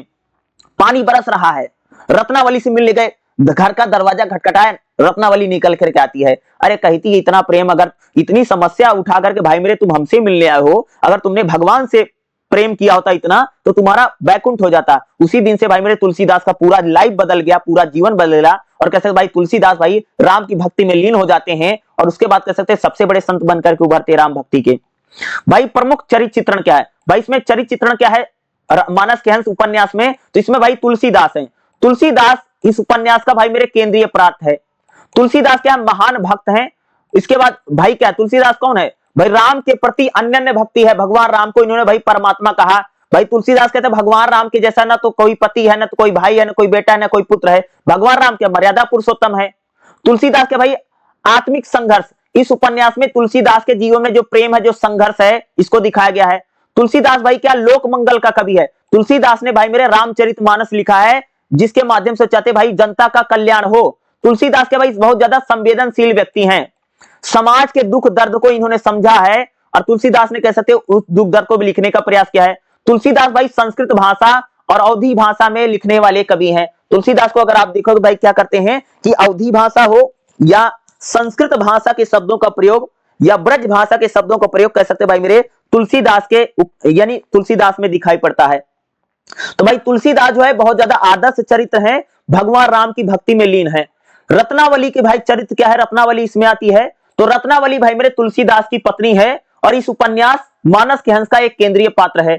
भाई रत्नावली बहुत ज्यादा बुद्धिमान है, बहुत ज्यादा विवेकशील है, महिला है, जो आध्यात्मिक चेतना से भरी हुई है। रत्नावली जो है सांसारिक प्रेम नहीं बल्कि आध्यात्मिक ईश्वरीय प्रेम से भरी हुई भाई रत्नावली है।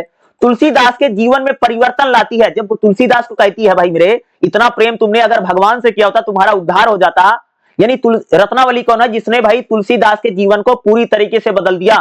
रत्नावली भाई मेरे तुलसीदास को मोह माया से निकाल करके भगवान की भक्ति की ओर ले गई।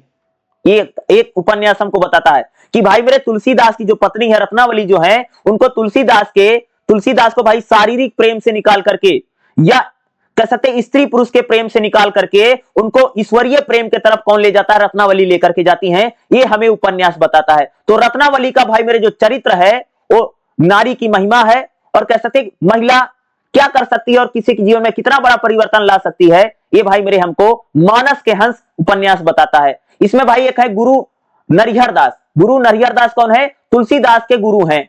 ये भाई मार्गदर्शक हैं।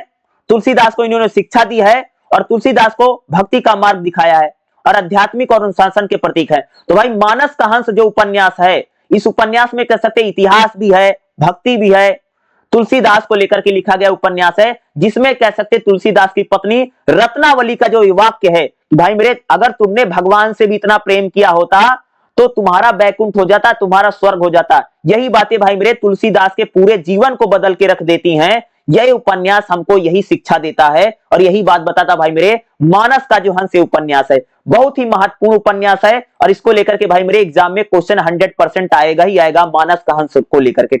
मेरे अगला जो हमारा क्वेश्चन क्या रहेगा भाई, मृगनयनी उपन्यास का कथासार और मृगनयनी जो उपन्यास इसका चरित्र चित्रण हम लोग देखेंगे। भाई मृगनयनी उपन्यास जो है इसकी बात करेंगे तो देखिए भाई मेरे जो मृगनयनी उपन्यास है, मृगनयनी उपन्यास ऐतिहासिक और प्रेम को लेकर के लिखा गया उपन्यास है, जिसका जो पृष्ठभूमि है मालवा और मेवाड़। मालवा कहा है भाई? मध्य प्रदेश में मालवा पड़ता है, और मेवाड़ जो है राजस्थान में है। यहां पर राजपूतों का शासन है। इस उपन्यास में जो है भाई यानी जो मृगनयनी उपन्यास है इसमें भैया राजा मानसिंह तोमर और मृगनयनी नाम की एक महिला है, उनके प्रेम त्याग और संघर्ष की कहानी है मृगनयनी उपन्यास। तो मृगनयनी जो उपन्यास है यह भाई मेरे राजा मानसिंह और रानी या कह सकते उनकी जो प्रेमिका है मृगनयनी पर लिखा गया उपन्यास कौन है भाई? मृगनयनी, जिसमें राजा मान सिंह की प्रेम कहानी और मृगनयनी की प्रेम कहानी, त्याग और संघर्ष को बताया गया है। मृगनयनी भाई मेरे एक साधारण परिवार की बहुत ही सुंदर और स्वाभिमानी लड़की है। मृगनयनी क्या है? एक बहुत ही साधारण, स्वाभिमानी और स्वतंत्र विचारों वाली महिला कौन है भाई? मृगनयनी है। उसकी सुंदरता जो है बहुत ज्यादा है, बहुत ही सुंदर है। यानी मृगनयनी भाई कह सकते हैं बहुत ही ज्यादा सुंदर महिला है। और इसकी सुंदरता को देख करके ग्वालियर के राजा, यानी मृगनयनी की सुंदरता को देख करके भाई मेरे ग्वालियर के राजा, राजा मान सिंह उससे प्रेम करने लगते हैं। ठीक है, यानी मृगनयनी भाई मेरे इतनी सुंदर है कि ग्वालियर के जो राजा है, राजा मान सिंह तोमर, वो भाई मेरे मृगनयनी से प्रेम करने लगते हैं। और इन्हीं राजा मान सिंह और मृगनयनी की भाई मेरे प्रेम कहानी है भाई मेरे ये मृगनयनी उपन्यास। सामाजिक और राजकीय, यानी राजा जो है भाई मेरे अपने राजा की मर्यादा को भूल करके कह सकते हो बावजूद वो मान सिंह जो है कह सकते हैं एक प्रकार से मृगनयनी से विवाह कर लेते हैं। राजमहल में आने के बाद भाई मेरे मृगनयनी को रानी का पद मिलता है। भाई मेरे राजा मान सिंह की शादी किससे होता है भाई? मृगनयनी से। और सब सारी मर्यादाओं को ताक पे रख करके मृगनयनी शादी किसने की भाई? राजा मान सिंह ने। बाद में क्या हुआ? मृगनयनी की जब शादी हो जाती है राजा मान सिंह से तो रानी बन गई भाई मेरे मृगनयनी। बाद में मृगनयनी के साथ षड्यंत्र, ईर्षा और विरोध का सामना करना पड़ता है मृगनयनी को। ठीक है, वह दरबार में राजनीति और विरोधी रानियों का संघर्ष करती है और अनेक कठिन परिस्थितियों का सामना कौन करती भाई? मृगनयनी। मृगनयनी भाई मेरे बहुत ही स्वाभिमानी, गरिमामयी और प्रेम को बनाए रखती है। यह उपन्यास हमको बताता है कि भाई मेरे प्रेम के साथ साथ आपको संघर्ष भी देखने को मिलता है। यह उपन्यास नारी सम्मान की बात करता है। यह उपन्यास भाई कह सकते हैं मृगनयनी के प्रेम और राजा मान सिंह के प्रेम को लेकर के लिखा गया उपन्यास भाई में क्या है? मृगनयनी उपन्यास है। तो भाई मेरे राजा मान सिंह और मृगनयनी की प्रेम कथा को लेकर के लिखा गया उपन्यास को भाई मृगनयनी। मृगनयनी का भाई मेरे चरित्र चित्रण क्या है? क्योंकि पूरा जो उपन्यास है भाई मेरे मृगनयनी नाम की एक सुंदर महिला जो बहुत सुशील है, बहुत कह सकते संस्कारी है, उस पर लिखा गया भाई मेरे क्या है? पूरा हुए उपन्यास है, मृगनयनी उपन्यास है। ठीक है, तो मृगनयनी उपन्यास का भाई मेरे केंद्रीय नायिका कौन है? मृगनयनी। मृगनयनी पर ही कह सकते हैं पूरा उपन्यास भाई मेरे बेस है, इन्हीं पर चलता है। इसका जो चरित्र है बहुत ज्यादा मानवीय है। मृगनयनी भाई क्या है? बहुत ही ज्यादा सुंदर है, बहुत ही सुंदर महिला है। मृगनयनी का नाम सौंदर्य का प्रतीक है। यानी मृग मतलब समझते हैं हिरन, हिरन के समान जिसका नेत्र है, आंख है, उसको बोलते भाई मृगनयनी। मृगनयनी मतलब मृग होता हिरन और नयनी नयन मतलब आंख। जिस महिला के आंखें हिरन के समान है यही मृगनयनी है। यानी मृगनयनी भाई मेरे इतनी सुंदर है, उसकी जो आंख है चंचल है, आकर्षण है, उसके नेत्र बहुत बढ़िया है, बहुत सुंदर महिला है। मृगनयनी भाई बहुत ज्यादा स्वाभिमानी और आत्मसम्मानी महिला है। मृगनयनी अपने आत्म सम्मान से कभी समझौता नहीं करती है। राजपाट उसको मिल गया है लेकिन उससे कहीं अधिक उसको भाई अपना आत्म गौरव पसंद है। वह कभी भी अन्याय को बर्दाश्त नहीं करती, अन्याय का विरोध करती है। मृगनयनी भाई मेरे प्रेम का प्रतीक है। मृगनयनी का भाई प्रेम सच्चा है, उसमें गहराई है। मृगनयनी राजा मान सिंह से निस्वार्थ भाव से प्रेम करती है। क्या है? मृगनयनी जो कह सकते भाई मेरे राजा मान सिंह से निस्वार्थ भाव, राजा से कुछ नहीं पाना चाहती है लेकिन उनसे सच्चा प्रेम करती है और प्रेम की सम्मान के लिए वो सब कुछ कुर्बान कर देती है। मृगनयनी भाई कह सकते बहुत ज्यादा साहसी और हिम्मत वाली लड़की है। मृगनयनी भाई दरबार में जो साजिशें होती उससे डरती नहीं है। कठिन परिस्थितियों में भी अपने साहस को नहीं खोती मृगनयनी। निर्णय लेने की क्षमता है, कड़ा डिसीजन लेने में क्षमता मृगनयनी में। बहुत ही ज्यादा आदर्शवादी महिला है मृगनयनी। मृगनयनी केवल प्रेमिका नहीं और केवल रानी नहीं है बल्कि मृगनयनी महिलाओं की गरिमा की बात करती है और महिलाओं की स्वतंत्रता का प्रतीक भाई कौन है? मृगनयनी। तो भाई मेरे जो मृगनयनी उपन्यास है ये बहुत ज्यादा महत्वपूर्ण उपन्यास है और भाई मेरे मृगनयनी उपन्यास से लेकर के आपको क्वेश्चन जरूर आएगा। इसमें कई बार मृगनयनी की विशेषता बताइए, उसकी चारित्रिक विशेषता बताओ। या मृगनयनी उपन्यास को लेकर के भाई मेरे कुछ भी एग्जाम में पूछा जाता है तो जो मैं आपको बता रहा हूं यही एग्जाम में आपको लिख करके भी आना है क्योंकि इससे क्वेश्चन आपको एग्जाम में 100% आएगा ही आएगा। भाई मेरे अगला जो हमारा चैप्टर रहेगा मन्नू भंडारी का उपन्यास भाई मेरे आपका बंटी। इसमें बंटी नाम का एक उसकी बात करेंगे, उसकी कथा सार और भाई मेरे चरित्र चित्रण की बात करेंगे। भाई बंटी का चरित्र कैसा है या बंटी उपन्यास की चारित्रिक विशेषता कैसे है। तो भाई मन्नू भंडारी द्वारा लिखा गया उपन्यास है आपका बंटी। भाई देखिएगा आपका बंटी उपन्यास की भाई क्या स्टोरी, क्या कहानी है, इससे उपन्यास हमको समझ में आएगा। कोई भी क्वेश्चन आएगा तो जब उपन्यास की अगर आपको पता है उपन्यास में क्या स्टोरी क्या कहानी है तो भाई इसके कोई भी क्वेश्चन आता तो आप इसको लिख पाओगे, आपको कुछ ना कुछ तो पता रहेगा ना भाई। आपका बंटी उपन्यास की कुछ ना कुछ तो पता होना जरूरी है भाई, क्या है तो देखिएगा। आपका बंटी जो उपन्यास है मनु भंडारी का आधुनिक यानी मॉडर्न मनोवैज्ञानिक और यथार्थवादी यानी सच्चा उपन्यास है, सच्ची घटना पर आधारित है। बंटी उपन्यास हमको बताता कि भाई आजकल किस प्रकार से पति पत्नी के रिश्ते टूट रहे हैं और इसका बच्चों पर क्या प्रभाव पड़ता है। भाई मेरे, जब पति पत्नी के रिश्ते टूटते हैं, जब महिला और पुरुष में संबंध विच्छेद होता है, जब भाई एक महिला पुरुष की शादी टूटती है, विवाह टूटता है, महिला पुरुष में शादीशुदा जीवन में जब लड़ाई झगड़ा होता है, उसका बच्चों पर क्या प्रभाव पड़ता है, यह उपन्यास आपका बंटी बताता है। यह उपन्यास मुख्यतः एक बालक, एक छोटा सा बच्चा है बंटी, उस पर लिखा गया उपन्यास है। बंटी के जो माता पिता हैं, बंटी के माता पिता शकुंतला और अजय हैं, यानी अजय और शकुंतला जो है इनका एक लड़का भाई मेरे बंटी। और भाई शकुंतला और अजय का जो वैवाहिक जीवन है वो बहुत ज्यादा संघर्ष है, उसमें लड़ाई झगड़ा नहीं कह सकते। बंटी के जो माँ बाप भाई मेरे हमेशा लड़ते रहते हैं, हमेशा झगड़ते रहते हैं।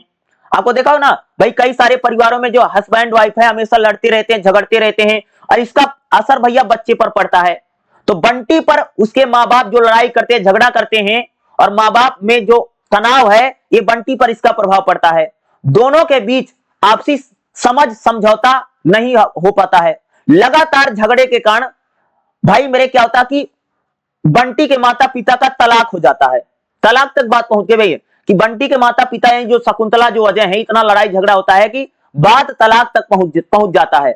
माता पिता का जब रिश्ता टूटता है, इसका प्रभाव भाई मेरे मासूम बंटी पर खूब पड़ता है। भाई मेरे किसी भाई मेरे माँ बाप का जब रिश्ता टूटेगा, तलाक होगा ना, लड़ाई झगड़ा होगा, छोटे बच्चे पर कह सकते बच्चे पर भाई मेरे सबसे ज्यादा प्रभाव बंटी पर पड़ता है, क्योंकि बंटी भाई मेरे बहुत छोटा सा बच्चा है, उस पर माँ की लड़ाई, माँ बाप के लड़ाई झगड़े का प्रभाव पड़ता है।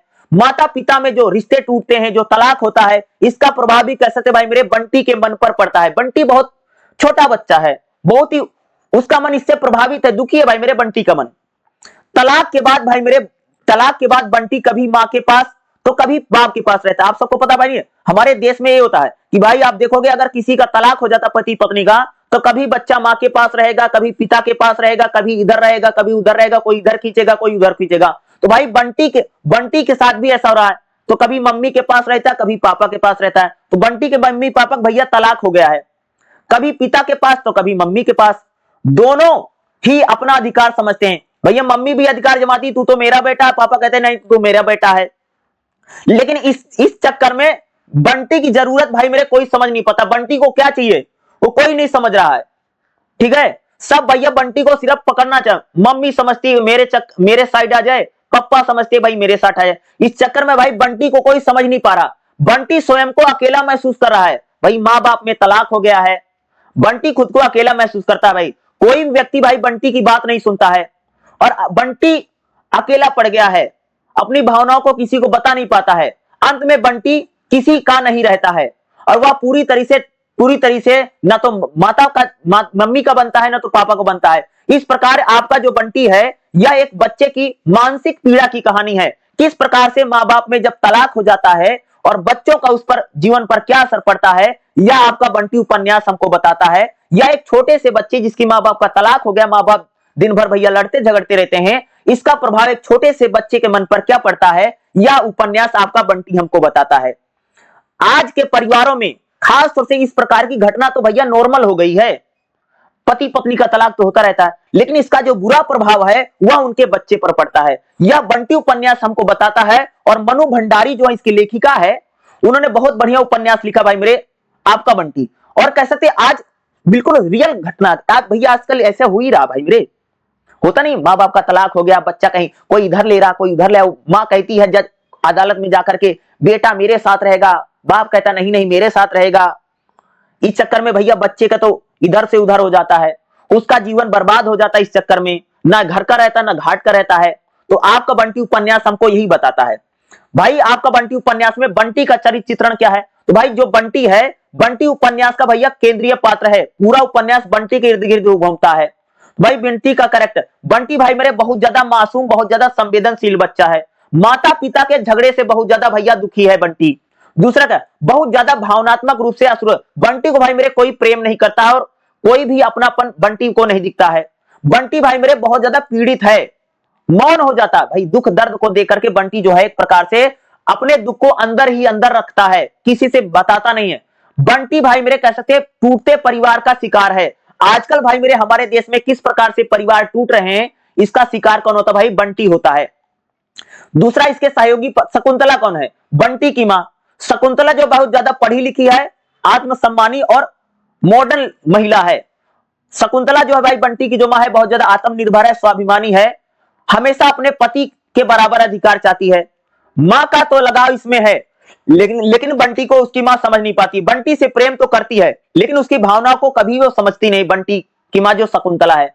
अजय की बात नहीं, जो भाई बंटी के पिता है, अजय जो है बंटी के पिता है, एक कह सकते हैं कि मॉडर्न पुरुष है कि मानसिकता इस पर है। जो अजय है, जो बंटी के पापा है, अहंकारी है, घमंडी आदमी है, कभी भी अपने मैरिड लाइफ को भैया सही से नहीं चलाता है। पिता होने के बावजूद बंटी की भावनाओं को कभी नहीं समझते भाई बंटी के पापा जो अजय हैं, और हमेशा बंटी पर प्रभाव जमाते हैं। अन्य पात्रों में बात करेंगे तो इसमें कुछ और पात्र जो इसके रिश्तेदार आते हैं, वो इस प्रकार से इस घटना में समाज में औपचारिकता को निभाते हैं। तो भाई बंटी उपन्यास को लेकर के आपको एग्जाम में भाई मेरे 100% क्वेश्चन मिलेगा ही मिलेगा। आपका बंटी उपन्यास बहुत ही ज्यादा मार्मिक घटना है, जो बंटी नाम के एक बच्चे पर पूरी उपन्यास चलता है। किस प्रकार से भाई मेरे मम्मी पापा का झगड़ा जब होता है तो बंटी पर उसका किस प्रकार से इसका बुरा प्रभाव पड़ता है, यह उपन्यास भाई मेरे बंटी उपन्यास हमको बताता है। तो कह सकते हैं बंटी उपन्यास भाई मेरे बहुत ही ज्यादा महत्वपूर्ण उपन्यास है। यह एक छोटे से बच्चे के मन की त्रासदी और उसकी समस्याओं को दिखाता हुआ उपन्यास भाई मेरे आपका बंटी उपन्यास है। मन्नू भंडारी जी द्वारा लिखा गया बहुत ही कह सकते चर्चित उपन्यास है भाई मेरे आपका बंटी, अपना बंटी, आपका बंटी। और भैया आपका बंटी वाला क्वेश्चन भी पेपर में आएगा, याद रखना। मृगनयनी से क्वेश्चन आएगी, आपका बंटी से क्वेश्चन आएगा, त्यागपत्र से क्वेश्चन आएगा, और मृगनयनी वाला भी आएगा, त्यागपत्र भी आएगा, ठीक है। और मानस के हंस से भी आपको क्वेश्चन एग्जाम में जरूर देखने मिलेगा। तो जितने उपन्यास मैंने पढ़ाए हैं वो सारे उपन्यास पढ़ के जाइएगा, उपन्यासों की विशेषता बताओ और प्रेमचंद के उपन्यास बताओ भाई मेरे, सारे क्वेश्चन करके जाना। और एक बात याद रखना, उपन्यासों से भाई मेरे संदर्भ सहित व्याख्या भी आएगी। तो जितने मैंने उपन्यास पढ़ाए, आपको कहानी तो पता है सारे उपन्यासों की, तो भाई अगर आपको कहानी समझ में आई तो आप संदर्भ सहित व्याख्या, एग्जाम में भाई मेरे 3 संदर्भ सहित व्याख्या आएगी। तो व्याख्या को भी आपको अच्छे से करके जरूर आना, चाहे भैया बना बना के क्यों ना लिखना। व्याख्या, पहला क्वेश्चन व्याख्या ही आएगा, बोलेगा गद्यांशों की व्याख्या करिए, 3 व्याख्या कर रही है, 12-12 नंबर की 3 व्याख्या आएंगी। तो व्याख्या को भाई मेरे 2-2.5 पेज में, कम से कम 2 पेज में जरूर लिखना। व्याख्या क्या है भाई, जो कहानी है उसी कहानी को आसान भाषा में बता देना ही तो व्याख्या है। प्रसंग लिखो, संदर्भ लिखो, प्रसंग लिखो, व्याख्या और विशेष करो, तो भाई व्याख्या जरूर करना है। और 16-16 नंबर के आपको भाई मेरे 4 क्वेश्चन करने, और 16 नंबर के क्वेश्चन के लिए भाई 4 पेज लिखे, जैसे एक पन्ने का आगे पीछे इतना लिखेगा, और जितना मैंने बता रखा है इतना पढ़ के जाइए, पेपर आपका अच्छा जाएगा। और इससे बाहर भाई मेरे आएगा ही नहीं, क्योंकि मैंने पूरी किताब ही पढ़ा दी, कुछ बचा ही नहीं है, तो आएगा क्या, इसी में से थोड़ा आना है। तो भाई मैंने लगभग पूरी किताब बताई है, और जितना मैंने बताया इतना करके जाइए, एग्जाम आपका भाई 100% अच्छा ही जाएगा, कोई दिक्कत वाली बात नहीं है। और पेपर कैसे गया बाद में मेरे को जरूर बताइए।